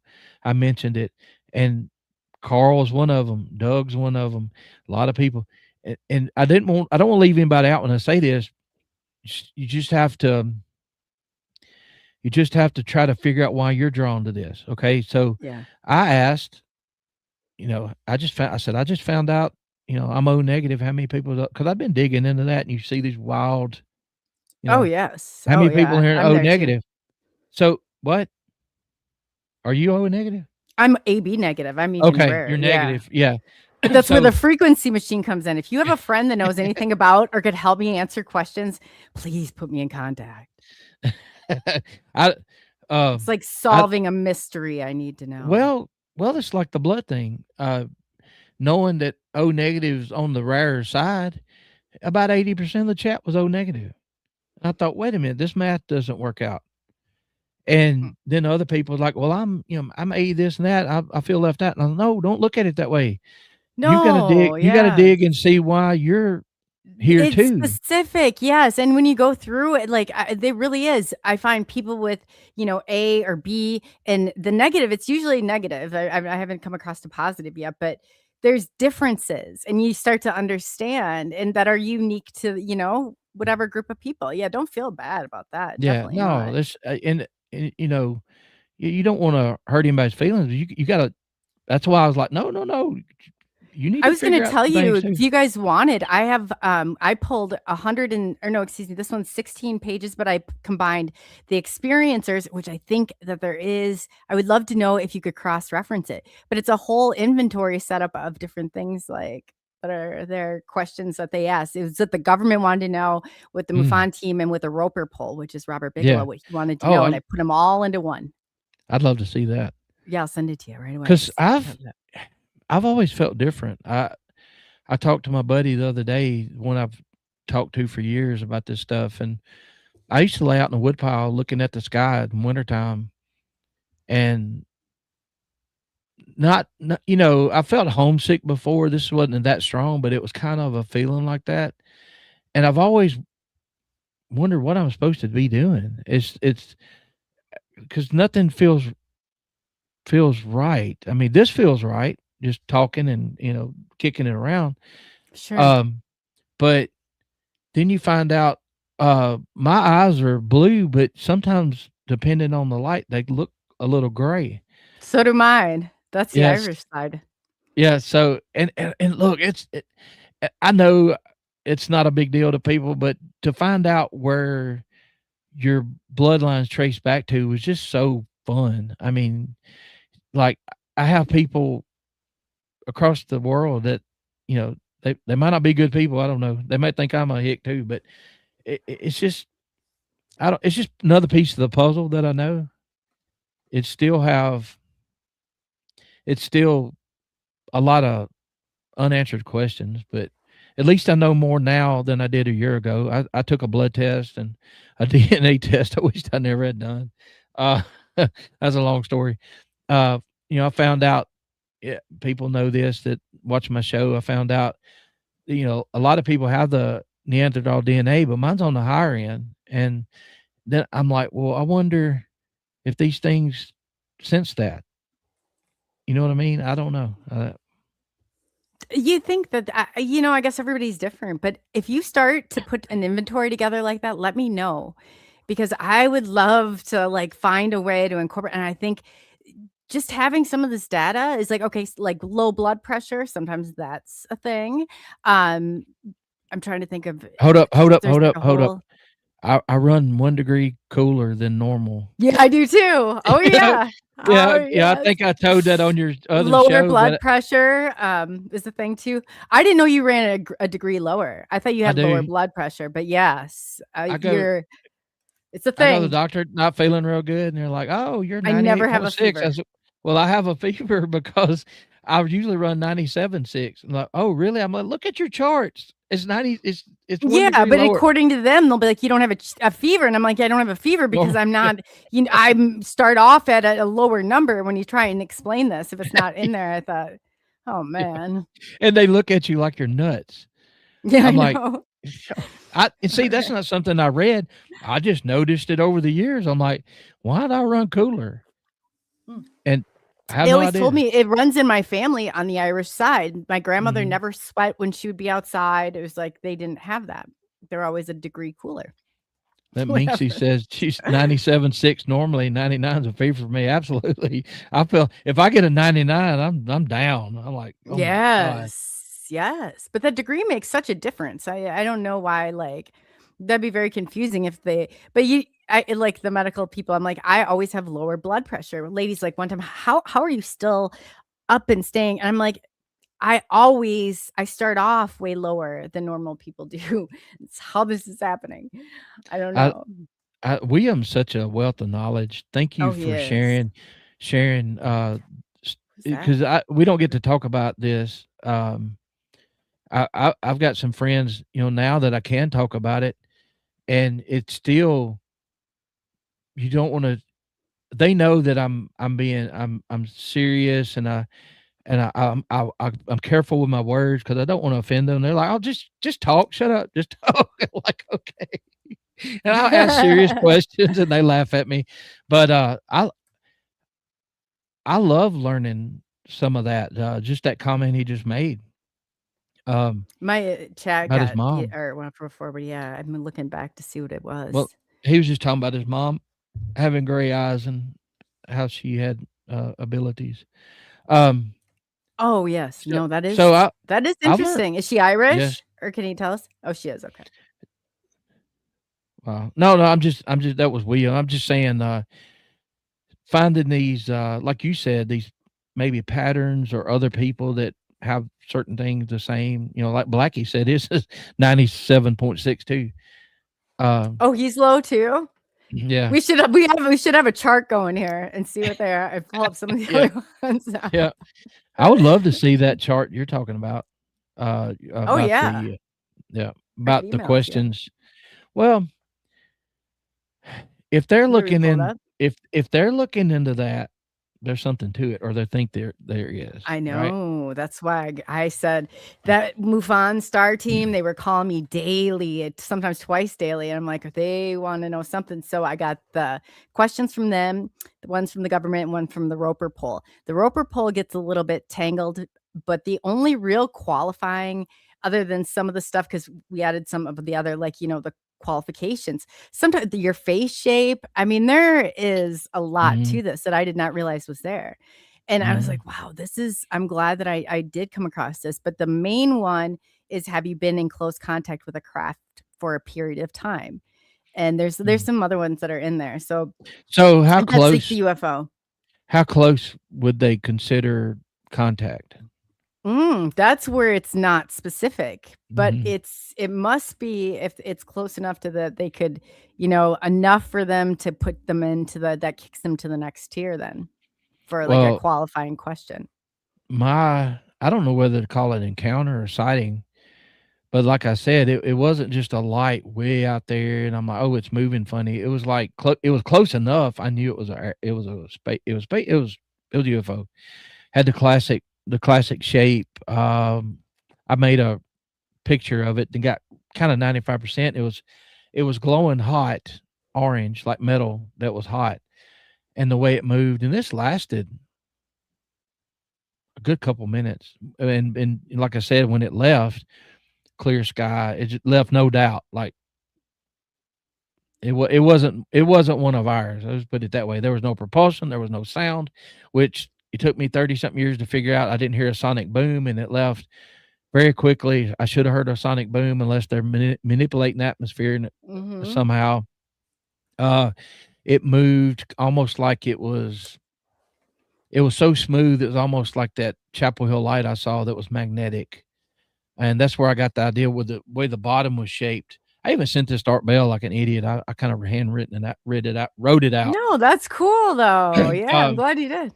The shape of the bottom was in you know how a field is tiered sometimes down. This was kind of done like that, and I got to looking at it, and I'm like, if that thing was using, now this is my mind and not a scientific mind back then. If that thing was using magnetic push and pull from the earth for propulsion, and it had something inside that was, let's say, spinning really fast and causing friction, it would glow like that. And the way the bottom of this thing was shaped, you could throw the negative or positive one side or another and steer this thing with a magnetic push or pull. And then once you wanted to leave, all you had to do is turn the juice up on it and it pushes you away just like it did. That's what went through my mind. Oh, Thinking about this, I didn't read any books or anything. I was just looking what I saw and how it possibly could be possible. It shook me up. And so I've always believed, and you I've got seen it. answers. I've seen it since that They're communicating with you. Of course. maybe Do you get the ringing in your ear? I've got it right now. I didn't get it then. Yeah. No, but you don't, people don't realize, but that's like them trying to literally, that's a telepathic. It's not always like the tendonitis, like, and there's a way of tuning it in, like where you bring and like your hands and then you pull them in to like your area of your chest and your heart, like that area.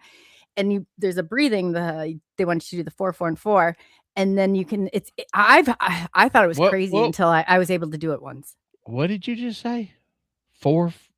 The breathing, like you breathe in 4, so it just kind of rhythmic breathing. You got to Did you keep say a cool. number? 4, 4, and 4. 4414.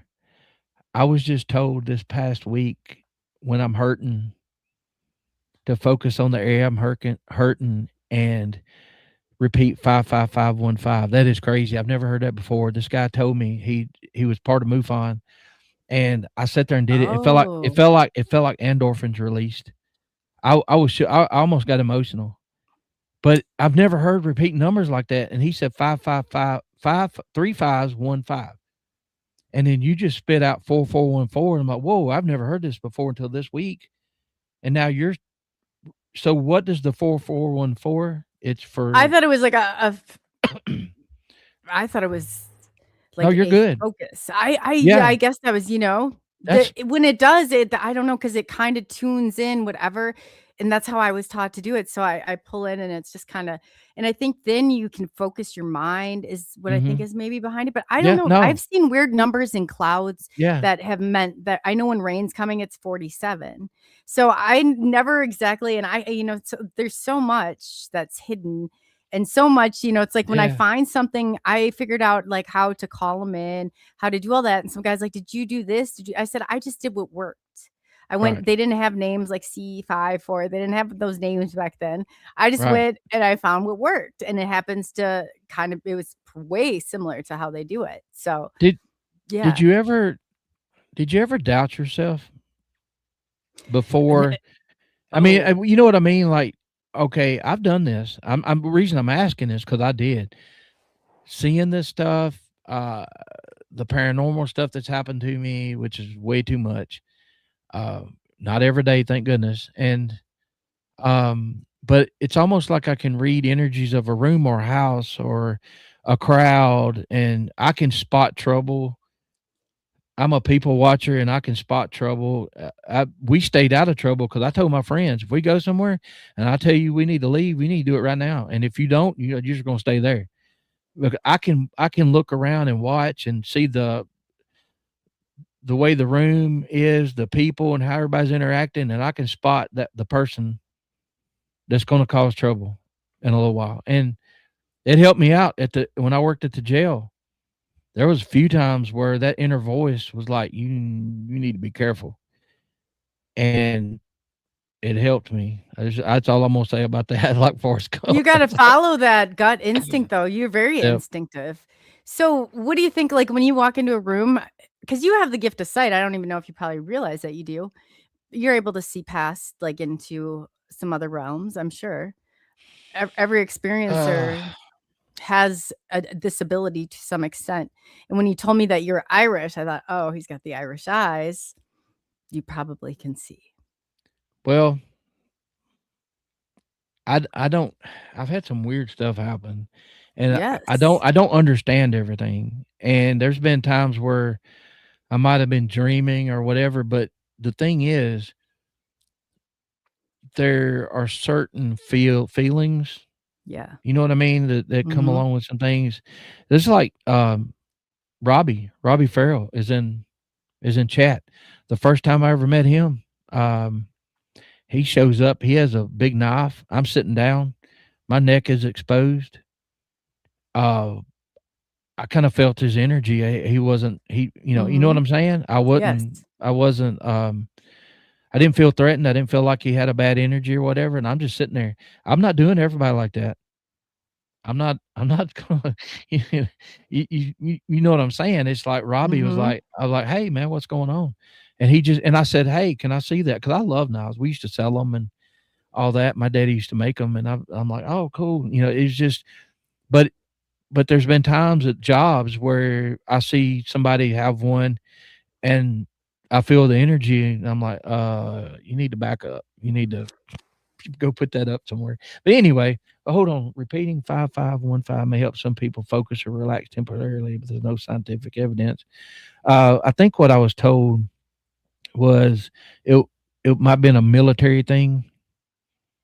And when soldiers were in extreme pain or had this going on, it was something for them to focus on, to help. Yeah. It's not gonna, yeah.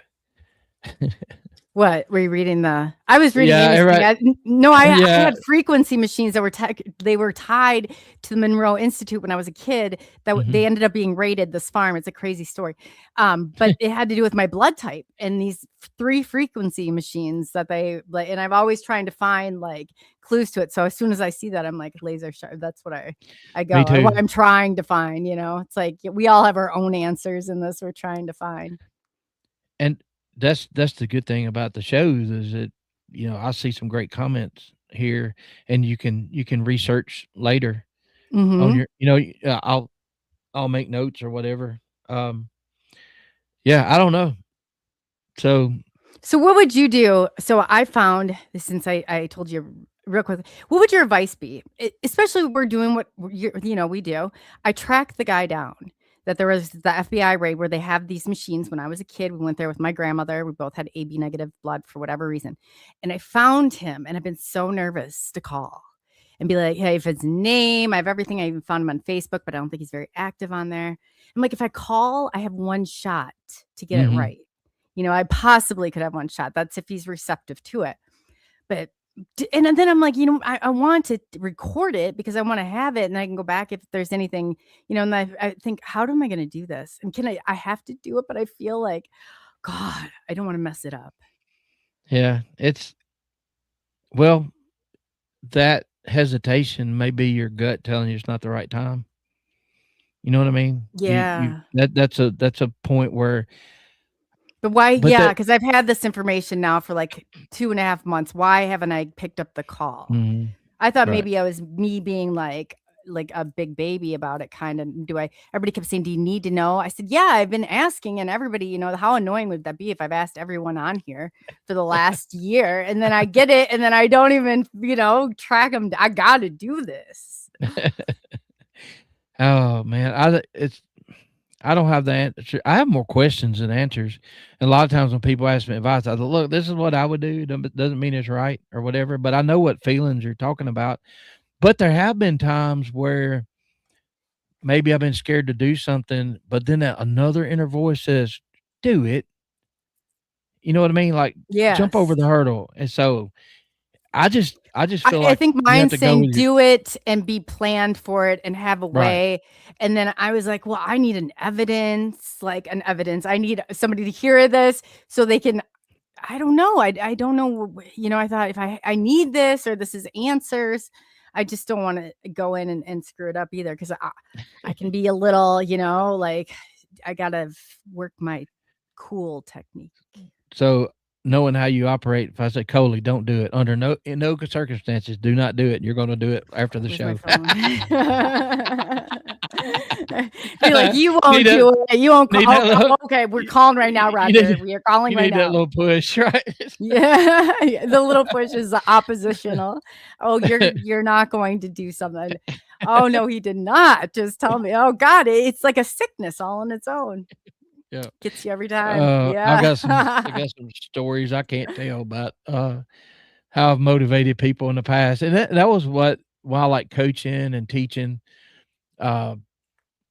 football, and it wasn't because I just enjoyed the whole the strategy of the game and outthinking the other guys and teaching your players what they need to do and seeing them develop as young men, and so I enjoyed that part of it, and seeing it was wild. I could tell how talking to them one-on-one, I could see how their mind was working, and I would kind of put a plan in place.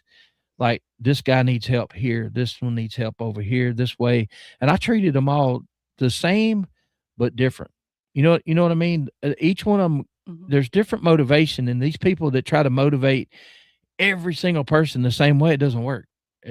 I have ways, I've had people motivate me because they picked up on how, I am. And when that happens, whether it's at a job or wherever, it's just amazing because then you can excel. When you don't pick up on these things and you try to do the cookie cutter thing, you're setting people up for failure. So absolutely. I think that ability is something that's natural that I've always had, but you got to get to know the person a little bit. And I don't know why I'm talking about this. It's some of the strange things that I didn't read in books. And I've talked to people that went to school I was at a guy's house as a coworker, and I heard he was talking. I said, "What'd you go to college for?" He said, "Oh, I'm not telling anybody that. Did you psychology or something?" He said, "How did you know that?" I'm like, they don't want to talk. Everybody thinks you're going to analyze them. That's what happens when you tell them. Yeah. Oh God, I know. And I just picked up on it, and it was over months. It wasn't like right away. And he said, "How did you know that? Nobody knows that." And I'm like, I don't know. I just picked up on it. And then I had people that would read books. There's nothing wrong with reading books and getting an education and figuring out how to do things.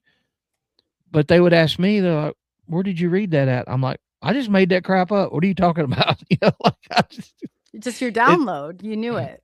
Yeah, maybe. I don't know. There's things. Are you like this? I may have asked you before on the show we were on. Have there been things in your life you knew and you didn't know how you knew? Oh yeah. Yeah. Oh, I don't understand it. It's kind of scary sometimes. It is. Because I know one's coming up. I saw myself when I was old. It was very odd. And when you've met yourself along the path, you don't forget it. It's very interesting. Oh my God. Yeah. Did you ever meet yourself? No, but I had something weird happen one time. So my friend, his family lived in Gallatin, Tennessee, which is probably about an hour, 20 minutes from here. And they went to visit one weekend. He came back, he had a newspaper. I'm going to show you something. You're not going to believe this. I'm like, "Oh, well, whatever." And he said, "Look on page 3 or whatever. Look at that guy." I opened it up, and I am looking at a picture of me at that age that I was at that time. The same beard, it looked like me, but my brain didn't remember taking the picture, which I didn't. That was such a mind scramble. Like, that's me, but it's not. Yeah, it's weird when it happens. Yes, and I mean, that's the weirdest thing that's happened like that. I've never dreamed what you're talking about. I've had some wild stuff. But it was during a meditation thing. But I did have, when I went to college, there was this girl. There was a flyer going around of this girl passed out on a picnic table with all these beer bottles. It looked like me to the point that the whole school was going around in college and aviation school handing these flyers out, but nobody kindly handed me one until they're like in 3-day circulations. They thought it was me. It looked like me, but it didn't have a tattoo that I had. And I said, "That is not me." And I even took it. I remember showed a family member. They're like, "That is to you." I said, "If this were to me, I would not be showing this to you. Are you serious?" She was like in a thong downward, like not super inappropriate, but inappropriate. You're not going to take it and show your mom or grandma. Like, no. So it was just like, but it was not me. But to the facial features, to everything, and step back. Yeah. The tattoo was not there, and the tattoo would have been there. And you remember how you felt when you saw that? It was weird. It was crazy. Look, y'all, something terrible happened. So I'm going to tell this story, but it was terrible. It was just right down the road, ColeyUFO. And a few years ago, let's see, probably 2015 and 16, it hit the national news. What happened here, where there's a teacher, took a 15-year-old girl from ColeyUFO school. They got into a relationship or something. He kind of brainwashed her.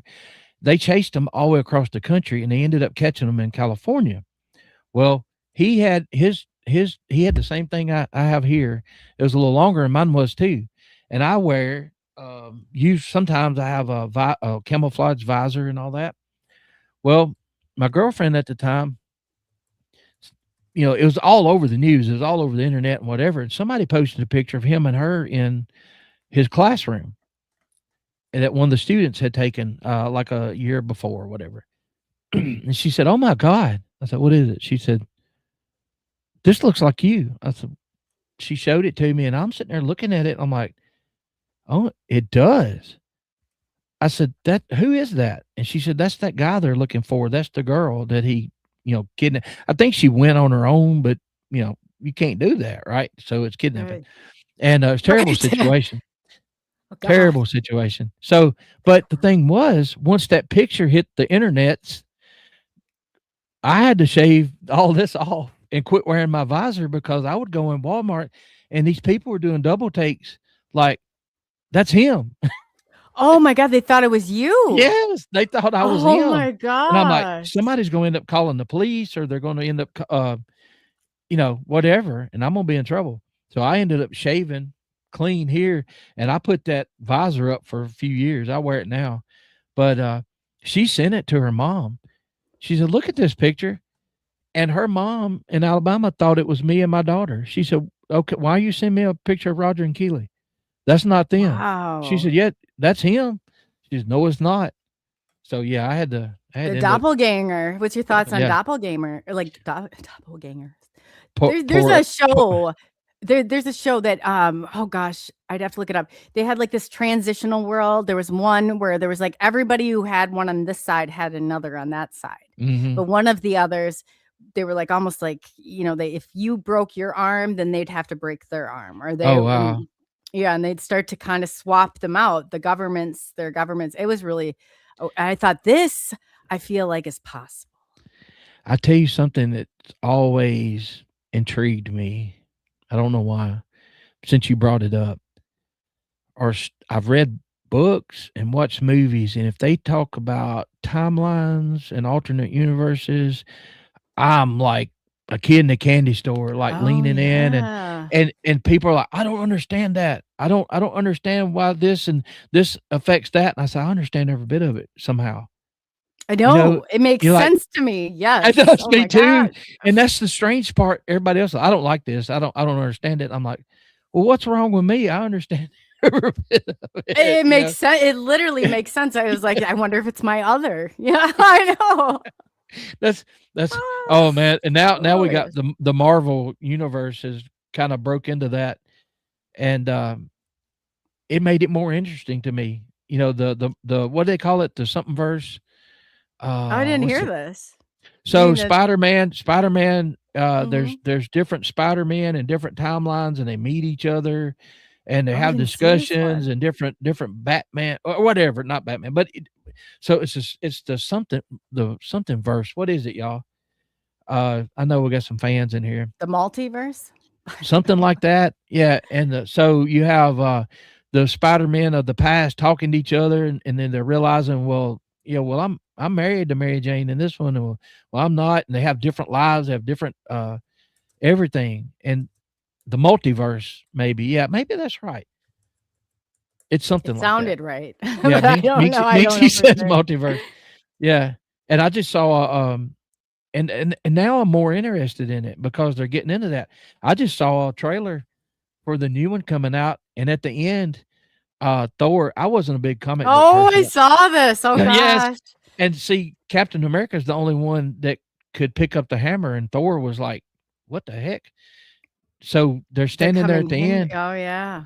Captain America's coming back. So once they went to the multiverse, I knew everybody was on the table then. Like, they're all coming back as brothers and sisters now. Yeah. So anyway, I always thought that was odd. That I like the timeline stuff and I really get into it. Like the butterfly effect, something can happen here. And then you got, I don't know. I'm not smart enough to know much, but I know what I'm interested in, and which I find weird. I'm self-aware enough to know that it's weird. I was going to find the name of the show and see if you had found or had heard of this one. It's a really good one. It definitely is, if I can think of what it is. But I was Googling it. I'm like, oh, if you like this, Roger, you would love this show. I had a guy that was in Oz. I remember that in there, but it was something I could envision happening. It very well, something strikes you and you're like, this felt a little too real. Yeah. Yes. There goes William again. Quantum entanglement. Yes. Is that what? Yeah. But I don't understand. Like, I interviewed Mr. Ron Moorhead, and talked to him, and I told him, like backstage, I said, I wasn't ready 6 years ago for this discussion.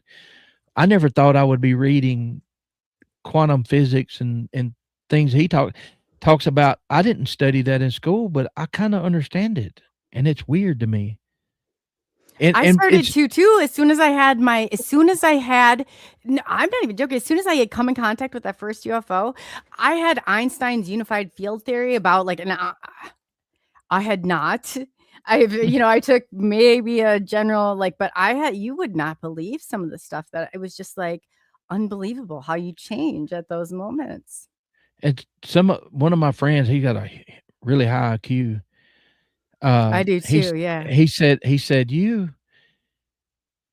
you're different than anybody ever talked to. I said, yeah, I understand that, but what do you mean this time? He said, well, I can try to get a point across and use certain terms, and you simplify it to where everybody can understand it. He said, it's not a slam on you. He said, you understand it, but you put it in terms the way you think it through. And I'm like, I've never really picked up on that. He said, no, you do it all the time. He said, I'll say something and think Roger, he's not going to know what I'm talking about. Then all of a sudden you spit out like, oh, so you mean this and like that and whatever. And that's exactly what I'm talking about. I don't know where it comes from. You're very in tune. Roger, have you even explored some of the things that you might possibly be able to do that you don't realize? I'm scared to. No, but there's things that you have, and there's easy ways to test this. I feel like you may not even know what your full thing is here. You might not have explored all these things. I can walk you through some of them. I'll gladly be an experiment, but I'll tell you what I have done. Well, I mean, not really experiment, but no, if you want to learn, you can find out what your things are, it sounds weird, but yeah. So this is not going to sound weird here, and I appreciate y'all being here and letting me say stuff like this. No, this does not sound weird here. Me and a friend, his wife is very sensitive. She can feel energies and all that, and we've been out researching where there was something strange had happened. Well, I wanted her to come along. I didn't say why, because I don't like planting seeds to begin with. You don't want to, yes. Right. So I said, is Arian coming? He said, yes, you can. I'm like, I want Arian there. So we're walking around and looking, and I had filmed some of their, what had happened and all that. And I said, Arian, come take a walk. We were out in the middle of the woods. I said, come take a walk with me. Because of what had happened, I said, Arian, what are you feeling? What do you, and she spit out exactly what I was feeling. And it wasn't bad. I said, I don't feel any threats here. I don't feel any darkness. I don't feel this. I don't feel that. And, I said that after she did. But her husband, so he gets into slightly, and he said, I want to do an experiment, which I've done this before. He lives one county over, probably 30 minutes from me.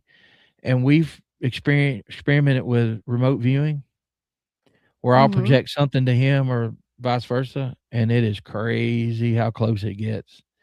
It is nuts. So my buddy Don, we talked about that this past week. We're going to start trying it.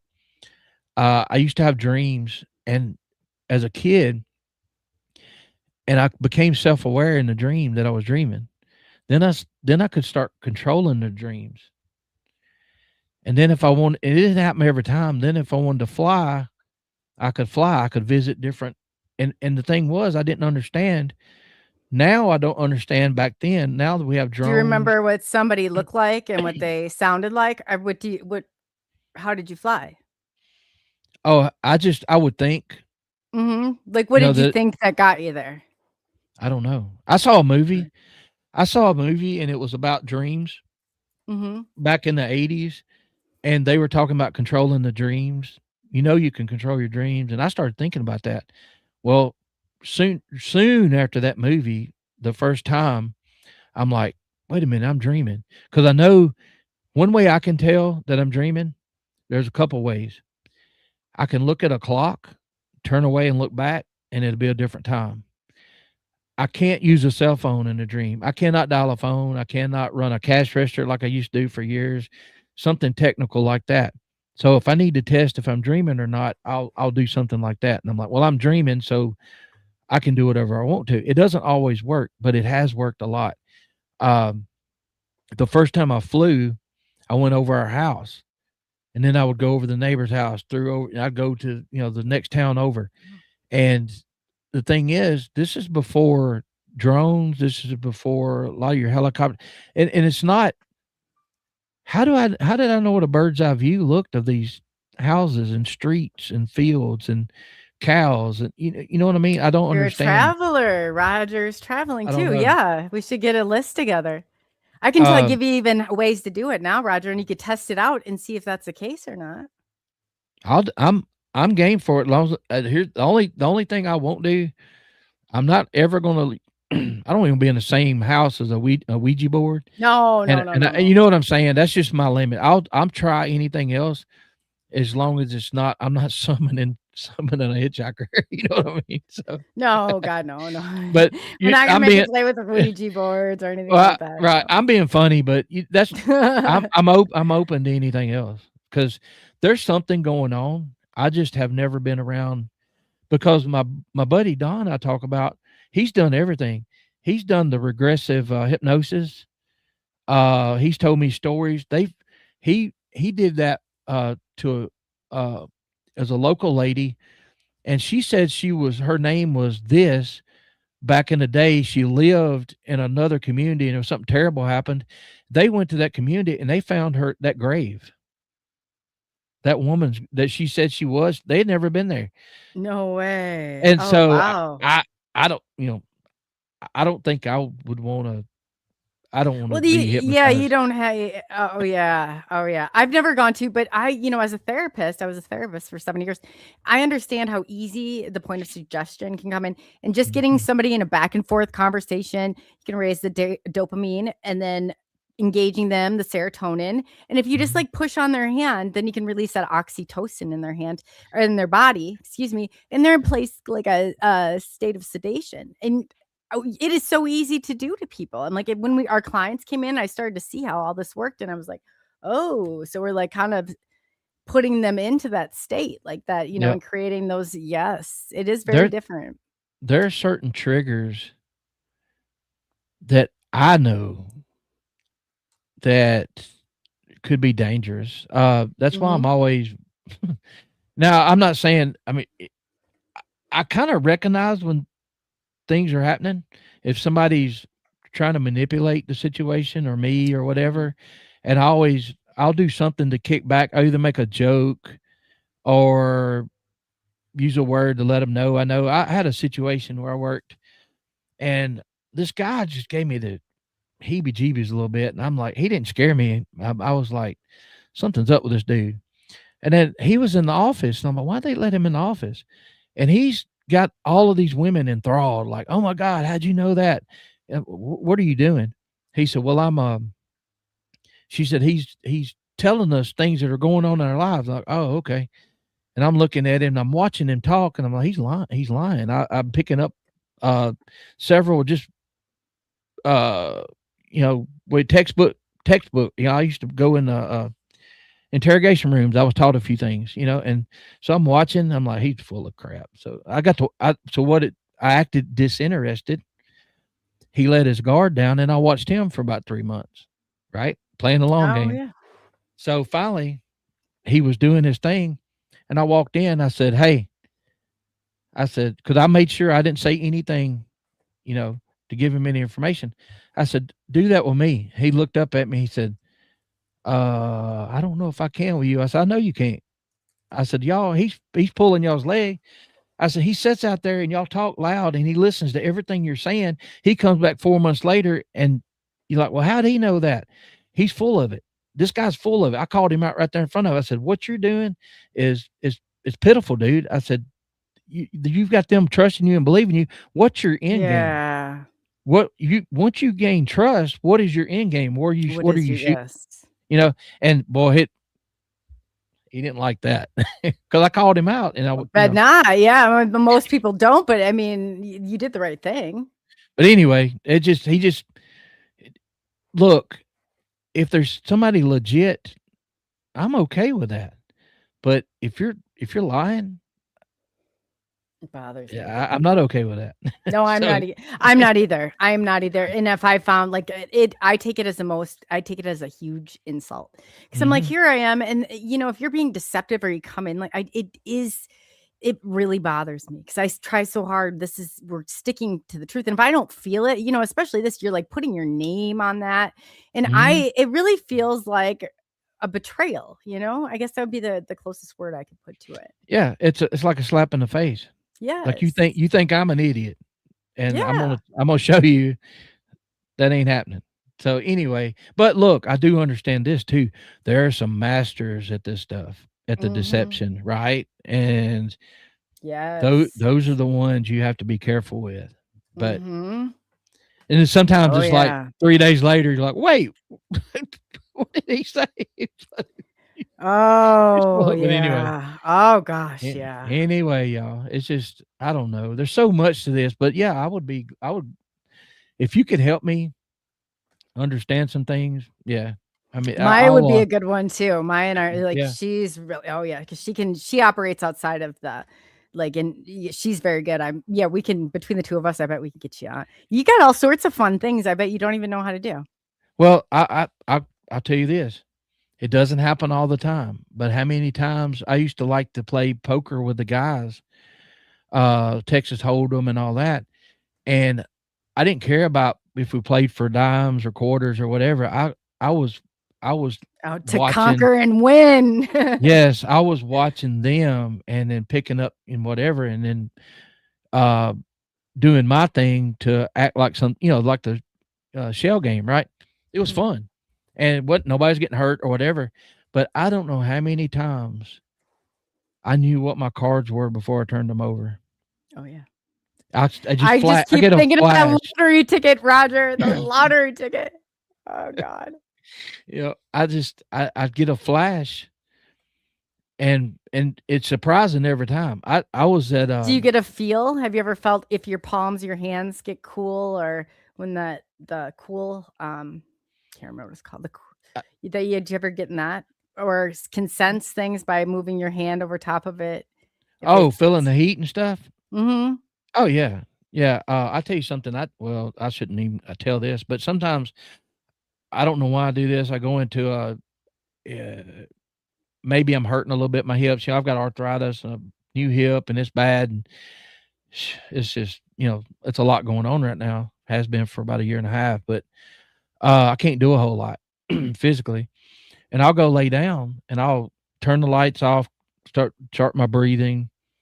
And I, for some reason, started visualizing this white light inside my head. Oh. And then in my head, I can move it down like in a band about that big, but it goes through the whole core, the whole chakra. So you probably hit all your chakras. Start here at the crown. Yes. And I'm easing it down in my head, but Coley, I can feel the heat where it's at. Oh, yes. Yes. That blew my mind. I didn't. No, you gotta get them going in clockwise directions when you're doing that. They took me to chakra cleaning or whatever clearing classes when I was like 10. This is normal in my family.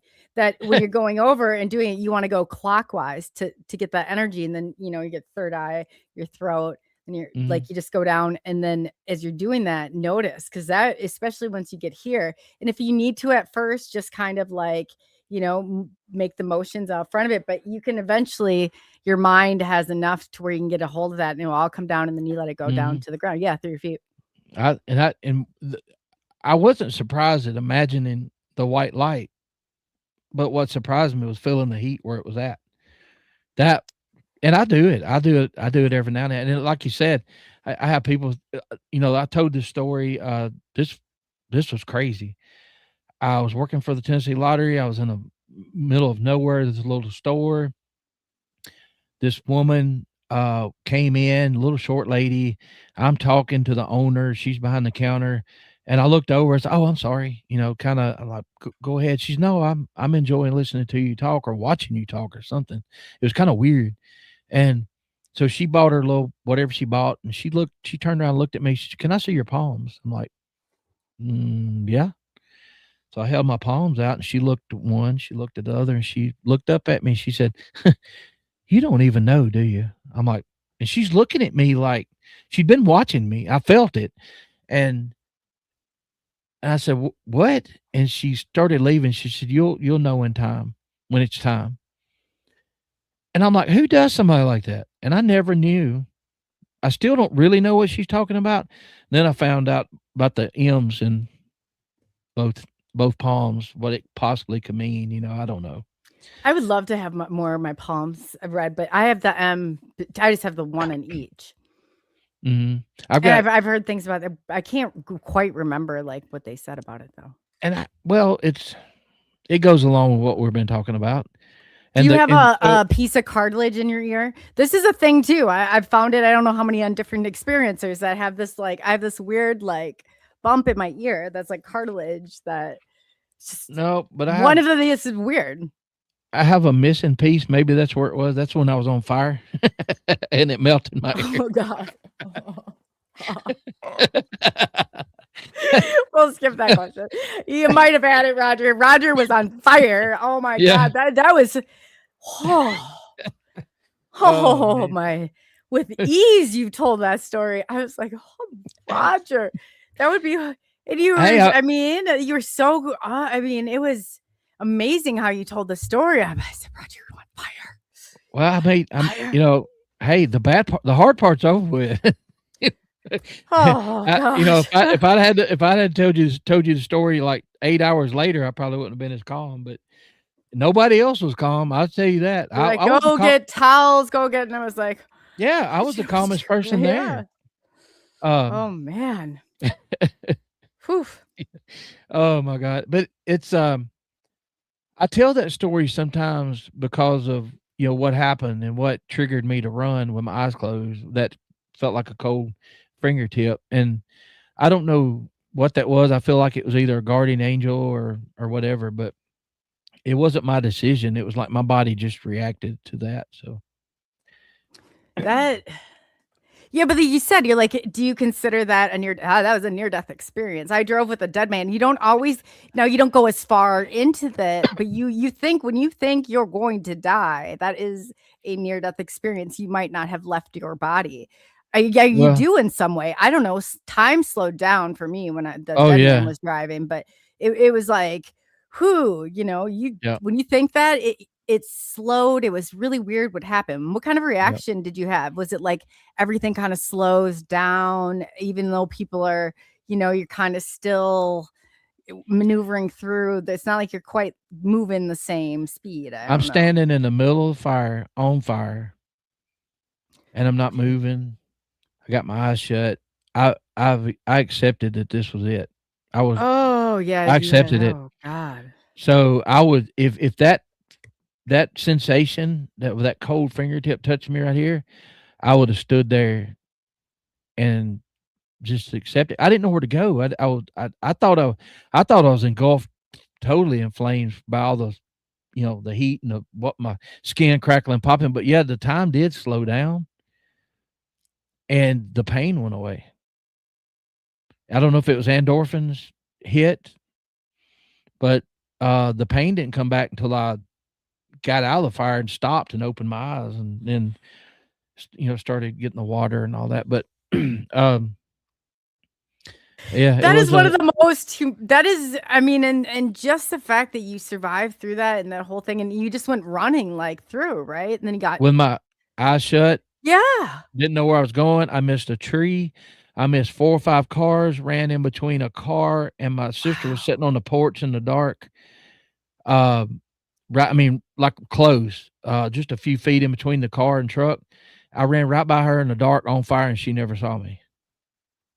Wow. I don't know how that happened. Somehow I knew where I was at. I stopped. I knew, and then I just like, God, if I can see, I don't care what I look like. Thanks for, helping me or whatever. And then I opened my eyes and I could see, and I'm like, okay, it's time to hold up my end. And I knew I'd been trained hunter safety course, how to treat hypothermia and burns. So I knew what to do. So I kind of focused on that part of it. Yeah, it started hurting then. I had skin falling off, and Yes. So and because I was focused on that, I was the one not panicking. Everybody else was panicking. They were putting fire out, looking for me. Some of Where's them Roger at? Yeah, now yeah, Roger's missing and on fire. Like, oh my God, can you imagine what they're probably thinking? my buddy, I Oh heard it. God. I heard it on the other side of the house. My mama screamed, "Where's Roger?" And in his country voice, he said, "Last time I saw him, he run around the house on fire." And my mom started screaming, and I was like, "I'm all right. Shut up, John." Oh Like, man. And he was on fire. no, fire. He was On on fire. fire. I know you said on fire. And the reason I was on fire, I was trying to save his dumb butt because he's the one that, He's he's the one far and that on fire. Yeah. Oh God. yeah.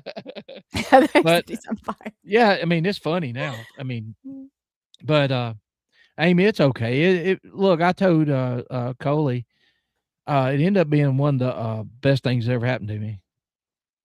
It made me appreciate things. It made me feel like I was being protected. I didn't know why. I didn't at that age. Oh I'm like, what? yes. Like why? And then when I had my kids, I figured out why. Because You're meant to be there. yep, meant to be right here for some reason. I don't haven't figured that out yet either.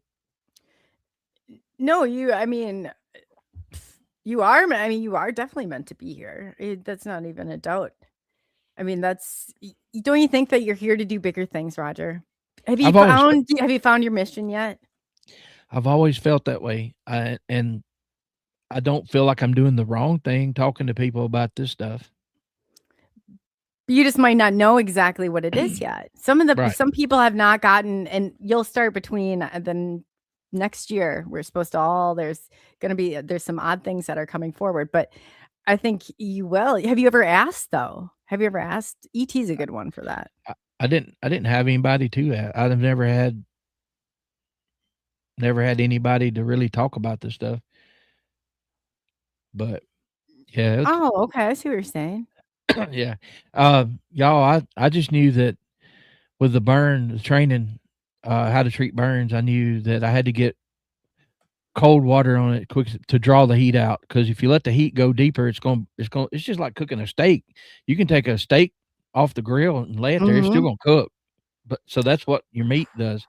And so I did. Coley remembered. I said, "Hey, I need you to calm down. I need you to calm down. I need you to go get like 7 or 8 towels, wet them.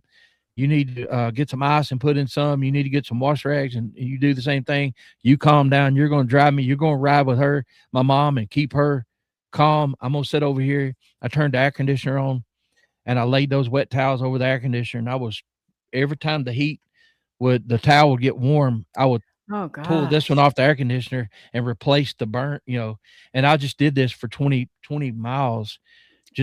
And it kept me busy, and I felt myself about to go into shock. I didn't know what that was, but I started getting jittery in the core. And I remember in my head, I don't know. It's 17 years old, how I knew this stuff. I was like, okay, breathe this cool air in the nose, out the mouth. And I kept doing what I was doing. And I said, in my head, I was like, okay, you're going to be okay. It's just the extremities. It's not your core. Your organs are fine. But if you lose control, they're not going to be able to help you. So I'm having this internal conversation, and I'm breathing, get the relaxing, get the heart rate down. And I keep changing out these towels, had the air conditioner on full blast, getting them as cold as I could. And I'm changing everything out. And I had a little burn here. Actually, that hurt worse than anything, that on the lip. Oh God. Yeah. You mean than the other big burns? Like that one hurt the worst? And this one here, that piece of the ear is missing. How that went missing, it was burned, and then it scabbed up, and then I reached up to touch it, and it fell off. So later, what did you have to go through? What was the healing process like during this? I mean, I have to know. Okay, so when I got to the emergency room, we just got back from Florida, so I had shorts on and a t-shirt, no socks, and we got into the emergency room, and they said, "What's going on?" She said, "He was on fire," and they're looking at me, and well, get back here now, whatever. And they put me in this bed in this room. My mom's not in the room, and they're pouring this some kind of saline solution on my burns. And if y'all know how your nerves work, the nerves closer to the skin, you can fool them. You can actually, the nerves at the top of the skin run to the brain quicker than the deeper ones. Excuse me. So when you give some kind of relief there, it that runs to your brain, while the others, it's just outrunning the pain signal. So Oh, wow. I found this out later. So they're pouring this stuff on, and it's real expensive. They're telling me, and my mom's like, I don't care. You pour as many bottles of that on him as he needs. So they're slowly pouring it on, and while it's on there, it feels good. But as soon as it runs off, it's back. So the doctor comes in. What happened? Ooh. And I told him exactly what happened. I was 17 years old, and he basically called me a liar. He said, "There's no way that happened." I said, "What do you mean there's no way it happened? I just went through this mess." And so he said it again, and I screamed at my mama. I was like, "You need to get in here now." She come in, "What's going on?" And he just called me a liar. He said, "Did you see what happened?" She said, "Yeah, he was on fire.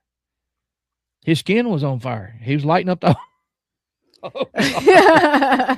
he was on fire. Yeah. Like a human torch, So he gets to thinking about it, and he sees how mad she's getting. He knows how mad I am. He said, "What did you do right after it was over?" So I went through that whole story I just told y'all. And I said, I needed to get the heat out so it wouldn't be third. I had mostly first, so quite a bit of second, and a little spot of third. Oh, and he said, and I told him exactly what I just told y'all. He said, "How did you know how to do that?" And I just nonchalantly said, hunter safety course, they taught us how to treat burns and hypothermia. And I knew I had to get the heat out or it's going to do a lot of damage. And he's like, "You have got to be kidding me." I'm like, "No." Would I kid about this? Can you kid about this? Right. Oh my God. So the funny part, he told me, he said, "Do you realize what you did?" I said, "No."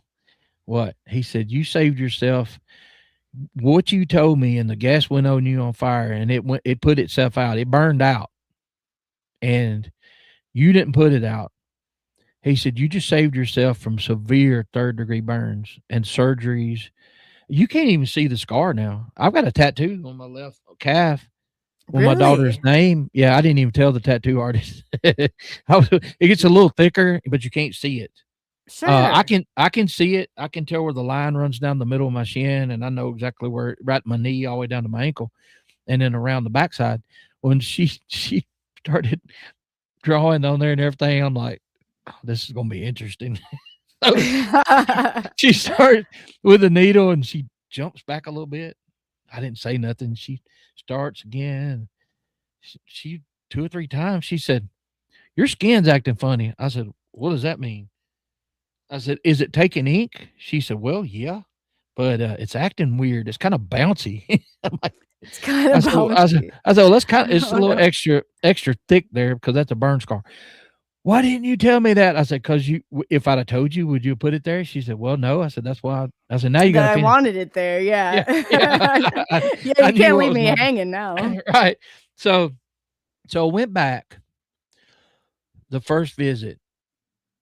It was pretty quick. And of course, y'all that's been burnt, that have been burned before, it's terrible. You have the bubbles up of the, I guess it's white blood cells, and they'll pop, and I had to change out my bandages on my leg 4 or 5 times a day probably, and put Silvadene cream on it and all that. Well, I get over there for the first visit, and he takes everything off. Of course, it's black, it's purple and black. Oh gosh. And I was a little son of a gun, and I was 17. I wasn't too little, but I was always a little smart mouth. And if I got hurt or something, I was going to tear up. My dad said, "What's your last name, boy?" I said, "Williams." He said, "Yeah, we don't cry. Quit it." So I get over there, and I sit on the edge of the bed, and there's the rails up behind me. He said, "How tough are you?" I said, "Tough as I need to be. Why?" He said, "Reach back and grab that rail back there with both hands and hold on." I said, "What are you about to do?" He said, "I'm fixing to hurt you. I've got to. It's not something I'm gonna enjoy, and you ain't Oh either. God. But I'm gonna have to scrub all of that dead tissue off, Oh basically with like a no. Brillo pad." Oh, come on. And I'm like, What? right. I was thinking, Why? Roger, you popped your mouth off too quick. So I was determined. I'd read a book. Couldn't they sedate you first? I mean, Well, he are might they have, he might have, could have, but he didn't. And Oh, he might have been, I don't know. He might have enjoyed is it, he but anyway, mad at you or what? I mean, I don't know. I would feel I, about that. I don't know. But I reached back and I grabbed the bar, and I leaned back, and he picked my ankle. He grabbed me under the Oh. ankle, and he said, "You ready?" And I had read a book about a guy that was in the military and how they were taught to deal with pain. And I'm panicking, and the only thing I knew was to do what was in that book, and I started doing it. Like chew down on what do you call it? I was A thinking in leather my strap. head, I don't know. What do you do I was here? I was trying to fool Whew. my nerves and my brain, and I said, "This is gonna feel good. This is gonna be bring it on," in my head. "This is gonna be great. This is gonna." And when he grabs me, when he first hit, it's severe pain, but in my head, as he's scrubbing, I'm like, yeah, I'm thinking, "Yes, yes, bring it on, you son of a," whatever is what I'm thinking. And he gets done, and my leg is pink, and there's a little bit of blood coming out of the pores and stuff like that. And he looked at me. He said, "Damn, you are tough, ain't you?" Like, I about passed out, but I didn't tell him. But that worked. I tricked my brain.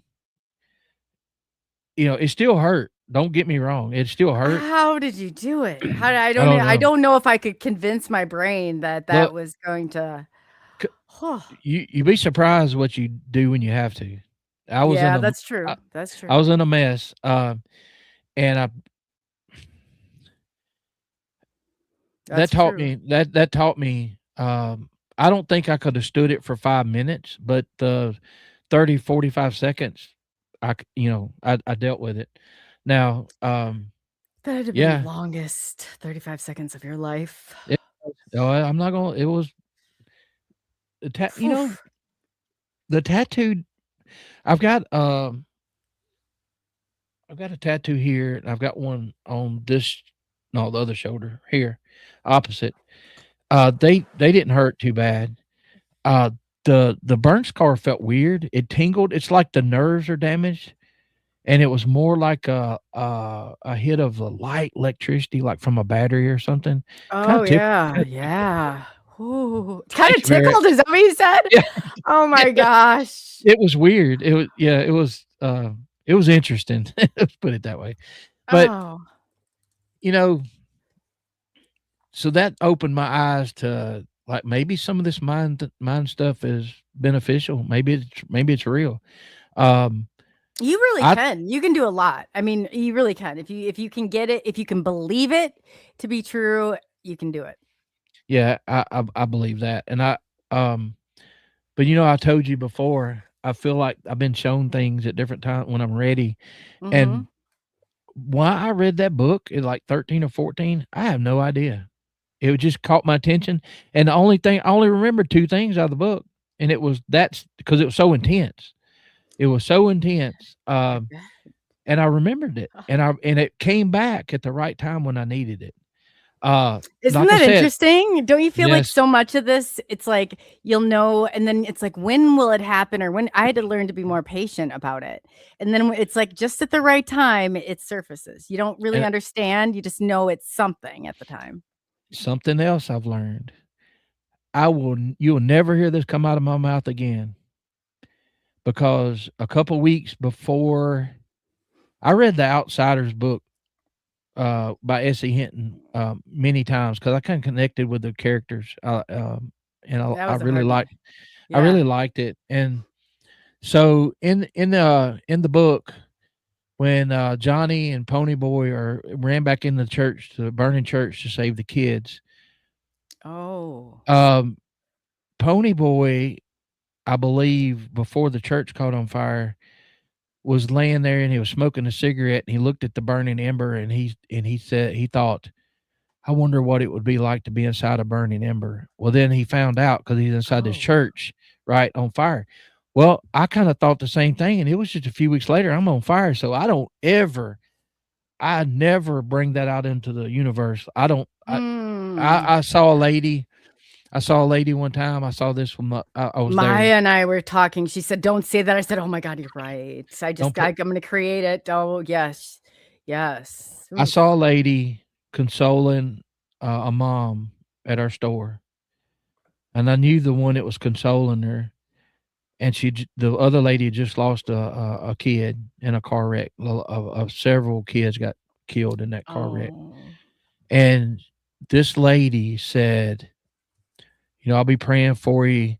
I know it has to be tough. I just couldn't imagine what it would feel like to lose it, whatever. And I'm thinking, oh God, don't do that. Don't do that. Say that. Y'all, it wasn't 6 months later. We got a phone call. God, no. She was in an accident, and her daughter was in there with her, and she was like 18, and she didn't make it, and her mom knew she didn't make it, and we went to the emergency room.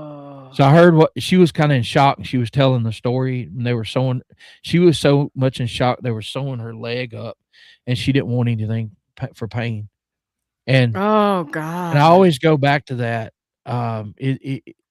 Maybe you can speak things into existence, and maybe you can be quiet, and I don't know. I'm not saying that's true, but since we're talking about the stranger things, was that a coincidence, or was that a lesson for me to don't ever wonder what something would be like, because you might find out.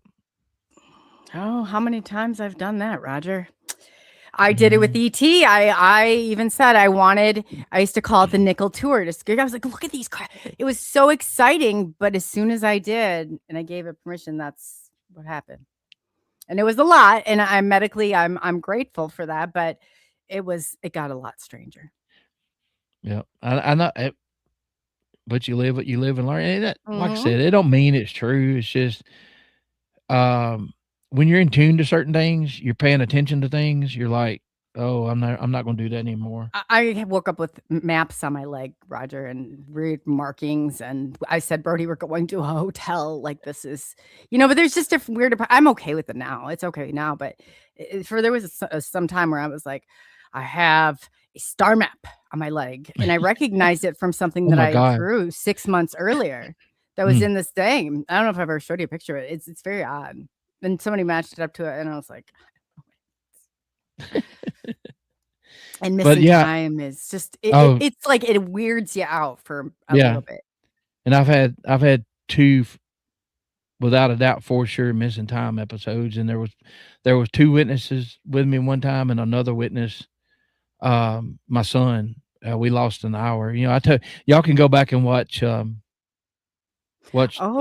show. I'm gonna clip that for you so you have it. Yeah, I'll get that. That's really cool. That was a really cool moment. But I'll make sure I get that clipped right away for you. And that's awesome. Please tell them congratulations. I mean, that's awesome. Man, I got it. Yeah, I that was some happy, That's crazy. I kind of need to get off here. No, I know. I was gonna let you get going and you're tell good. you to celebrate and get lots of pictures. Find out the details, all the good details. No, Roger. Before you go, let the people know, if you guys have not gotten over to Roger's new channel, you're definitely gonna love it. He invited me over. He is the nicest host. I tell you, you leave feeling so welcome. And so I said, this was a whole experience, Roger, and I want to make this for somebody else. I said that you really taught me a lot here.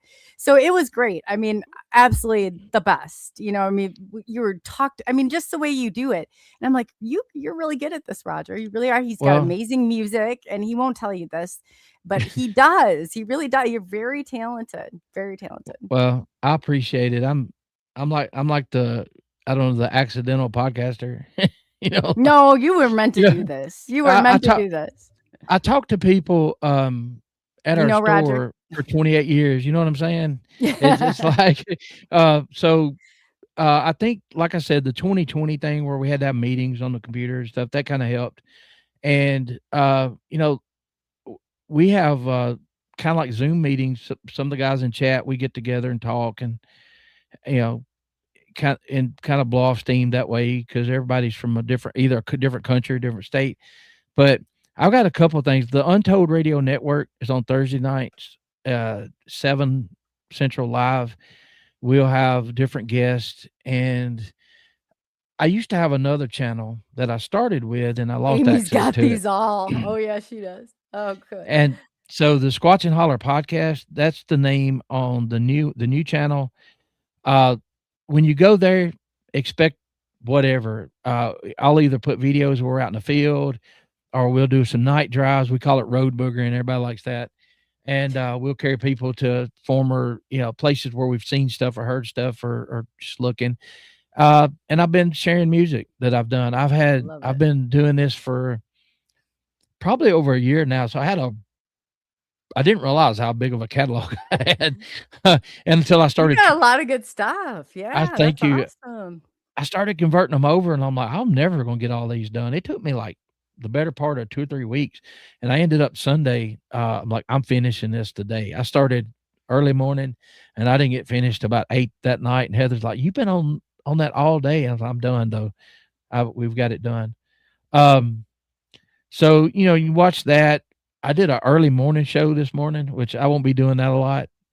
And just, y'all check it out. It's not going to be for everybody. I understand that, but I appreciate you letting me talk about it a little bit. And I've had fun too. I'm glad. And next time you come on, we should bring some of your music. I was going to ask you today if there was any that you wanted me to play going in, or okay. Yeah, I would love to. You got some great stuff. You get really thank you. Jams. I mean, we're so good. I've got some horrible stuff too. It's like when I was learning how to cook. Not everything is good. Yeah. People, because you try to mix. Like, I wonder if this would mix with that style, and then you're like, nope. But some of it will surprise you. Yeah. And you write a lot of your own lyrics and stuff too. Like all mine are like, you'll hear it. You get better. I look back and I'm like, I have gotten, because I've been doing this for a couple of years now. The ones in the beginning were really bad, like really bad. But it's like, then you start to feel them, and then you learn. And I run mine through BandLab. Do you run yours through like a? Oh, so okay, yeah. So then I'm always changing everything up. So it's like we gotta have louder noise over here. What I learned, as we're learning this, what you're using gets better, and what's available to you. And I actually learned a lot from Doug Highcheck, because I've been on the phone when I send him lyrics, and he's producing on the phone, and I'm listening to him what he's doing. I'm like, oh, wait a minute. Right. And so I've gotten better quality music where you can put it on a premium sound system, just rattle the windows. And then with the words, apparently I was writing poems before, and now I just went in. I gotta figure something out. So I went in and educated myself on how to structure a song and how to count syllables. I don't really count the syllables, but I kind of, in my head, I can hear how it's supposed to go, and then I'll do a version of it, and I'm like, oh, that line's got to be shortened, or that word's got to come out, or whatever. So it's a lot of adjusting. So what do you do, like the 4 and 2, or what's your like favorite, like how do you don't have the beat put in there? Was it like 8 and 6? And well, I started out like the 4/4, and then I started experimenting with the bass a little bit, and I remember it was like an aha moment. Me and my son were playing around, because he does it a little bit, but just, for fun. And I either read something or something happened, and I saw the term 808 bass. And I started looking that up, and that was what we used to listen to. I didn't know that. That's what those big speakers thumping. Oh, yeah. I love the 808. So then I start getting into the vibration, the trap, the dub. And then I'm like, well, if I can mix this trap with this and put a little harmonica and fiddle in it, I wonder what that'll sound like. And then if River's still watching, he plays his didgeridoo sometimes. I'm gonna put a synthesized didgeridoo in this thing, and it worked. And then I'm like, what about a mouth harp?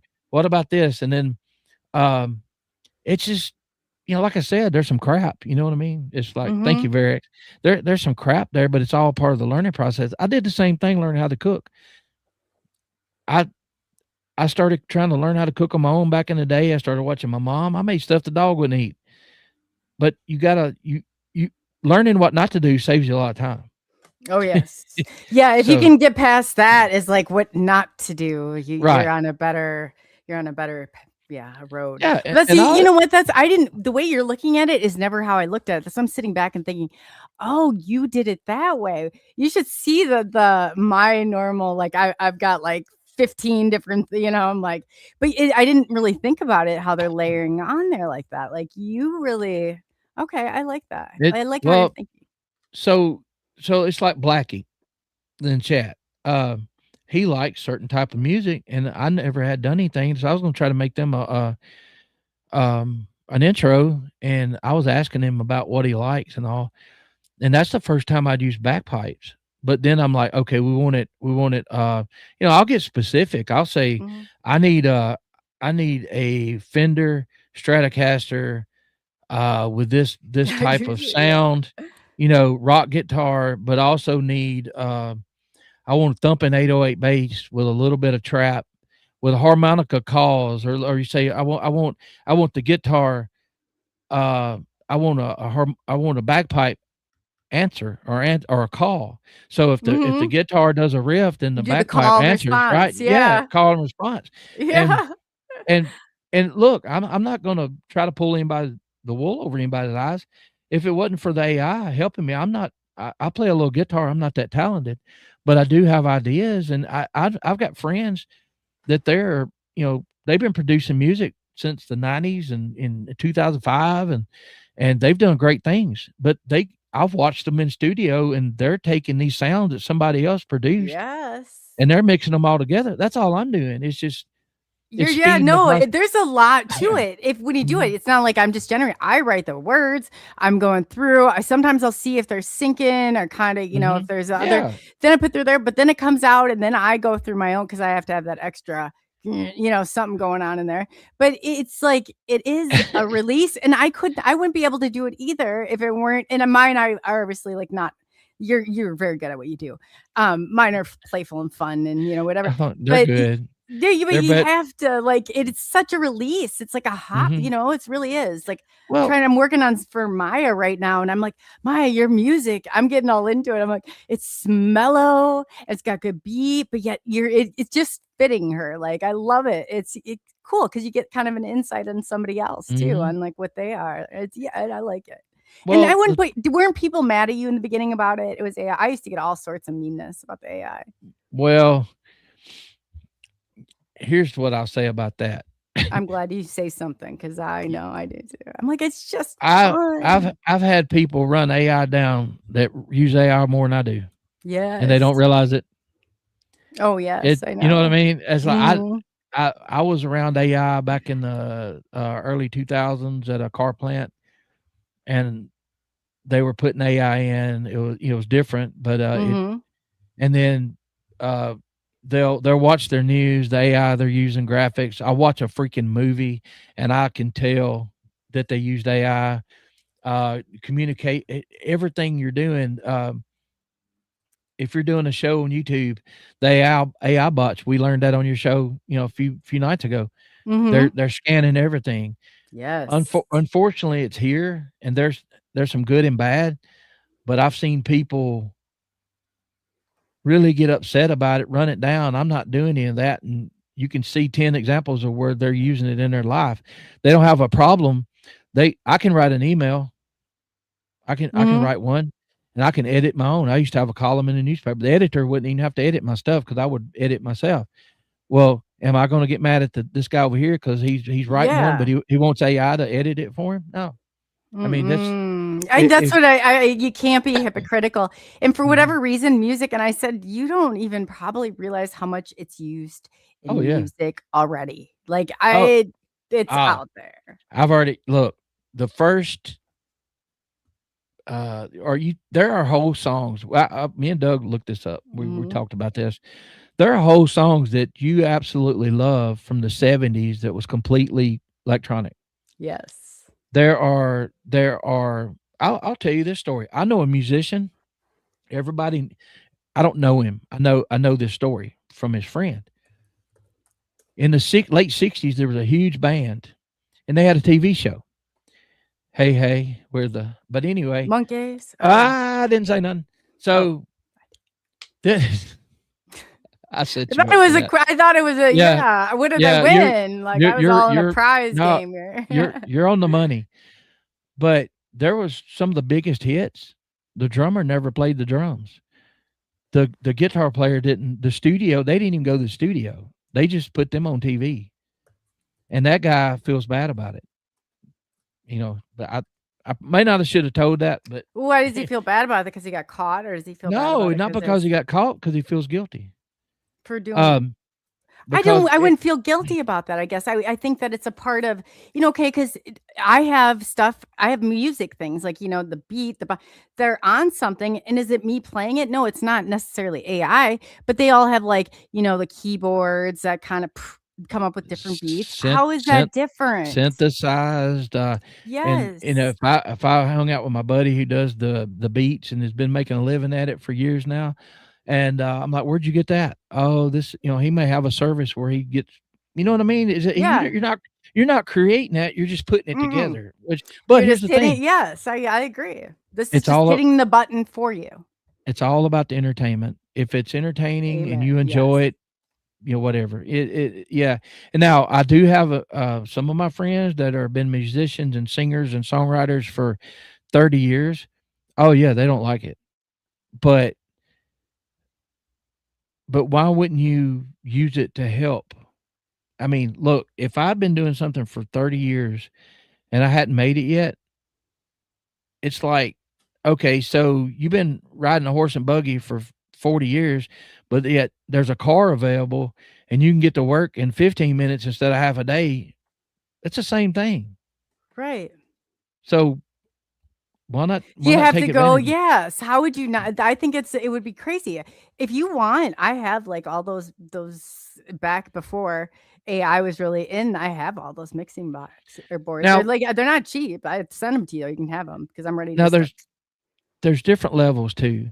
So there's saying, hey, you can do this, y'all. This is fun stuff. You can do this. You think it's hard? You can say, okay, I want a song about Jimmy and his girlfriend living in Florida and they're fighting and blah, blah, blah. Well, you can get AI to write that and do every bit of it. But then they're so complicated where you're, like Coley said, you're going with every beat, step, everything. It's crazy. It gets so complicated. It does. I'm kind of in the middle over to I'm starting to learn things. I don't know if I'll ever get like good as Doug Highcheck, but I've learned a lot from him. I'm having fun. That's all that matters. And you make good music, and then you put the frequency in there, and there's nothing better or cooler. It's like when somebody has you make them a song, and I'm like, I want it to be like just them, like so perfect. It takes me a couple of weeks. It probably sounds like a lengthy period of time, but I started noticing when I started messing with the frequency, the reactions of my dogs, and I'm like, and I can run about 6 songs and jam out to them and feel better, and that's the purpose. So I listen to the songs before I get on. I'm like, I have to like them well enough to listen to them like over, it's like they have to be my, but it is. I want to create that environment, and everybody's on the same frequency when you start. It's like they were there. Like it is cool. I liked that you did that on your show. I thought that was super cool. And it works. And like I said, I won't do it a lot. But here's what I will do. If you see a thumbnail for a show, it's going to be obvious if I have a guest or it's just whatever it is. I'm not going to trick you and say, hey, we're going to have somebody on and be all music. I'm not going to do that. No, I wouldn't think you would. But if you did, I would be like dance party over there's no reason why you couldn't play some of that music in between. Like, think about it. Maybe we're on, this might be just a little bit different of a show, but who doesn't like the music? Like, especially it's coming from you. If they like you, they're going to want to hear your music. And Greg, it's good. my buddy Greg showed up. Greg, I I've got a Christmas song I put out. I don't show them everything, but I wrote a Christmas song about how it was in the 70s and 80s for us. Oh, that's And, cool. it's not a crazy song, and it's not the traditional Christmas song. It's more like a mix between modern country or whatever, and I kinda like the way it turned out, so I think it's called Christmas in the Holler. Oh, that's cool. Yeah, That's and I cool. kinda like it, but I could You should Greg, I make one could for us over here, and we can advertise it, and then it will be alright. if you always say, "Roger, you made it." I have already thought about doing, like, maybe 5 or 6 Christmas songs for, like, when Christmas rolls around and, we always throw in the classics, just throw them in. I've done it, like, when I first started doing this, I would hook my phone up to You don't need to Spotify or give me a whatever. Christmas one yet, that's anxiety. Yeah. No, go ahead. Yeah. No. This is your Christmas present, this song, enjoy. It's what you ain't Just getting don't give it to me now in July. I instantly think, "Oh my god, I gotta start getting there's a Christmas tree. Where's the game?" I was like, "Oh god, here goes crazy." But no, that's awesome that you did that. You kinda I'm put on your own little that is cool. That is very cool. Oh, hey, Greg, Uncle Greg, he's not really Peyton uncle, hold on. Oh, yeah, he posted it to them. He posted pictures to our group chat, so Oh, so he knows that your son got engaged. yeah, Oh, cool. Greg, I found out live on this show. Yeah, so I'm gonna clip it for you, but, in closing, Roger, again, Mimi, she's gonna give me a link of she had all your links I know, pulled I up. saw that. I was like, "That's awesome." She always does. It's, like, the greatest thing ever. So I'll get them, put in there because I have a little bit of time before it shoots out on audio end. But you guys definitely go over, check Roger's channel out, Squatchin Holler's podcast. He's got Squatchin Holler's radio going on over there, so it's a lot of fun. He's got great music, great conversation. He's an excellent host, very warm and welcoming, and probably one of the best experiences I've ever had on a show. So thank you for that, Roger. Oh, you're welcome. Thank you for being there. It's like I said, and another thing, before we go, when you do somebody else's show and you don't have to worry about the production, you can just kinda let loose, I it's more know. relaxing. I know. I got to sit back. I was like, this is the life for me, because it's been so long since I have been in the show. I'm like, oh, all I did is had to drop the links. This is great. I can show up no problem. Yeah, That's you had right. to do all the production. But it was a fun time. I appreciate But all the, people, the welcome in here, and like I said, Amy, shout out to Amy. She bought, that one of is my so songs cool, on, Amy. Yeah, I iTunes, love and it. I was so Oh, excited. It was I didn't know crazy. you had them on iTunes, and Yeah, that is I so cool.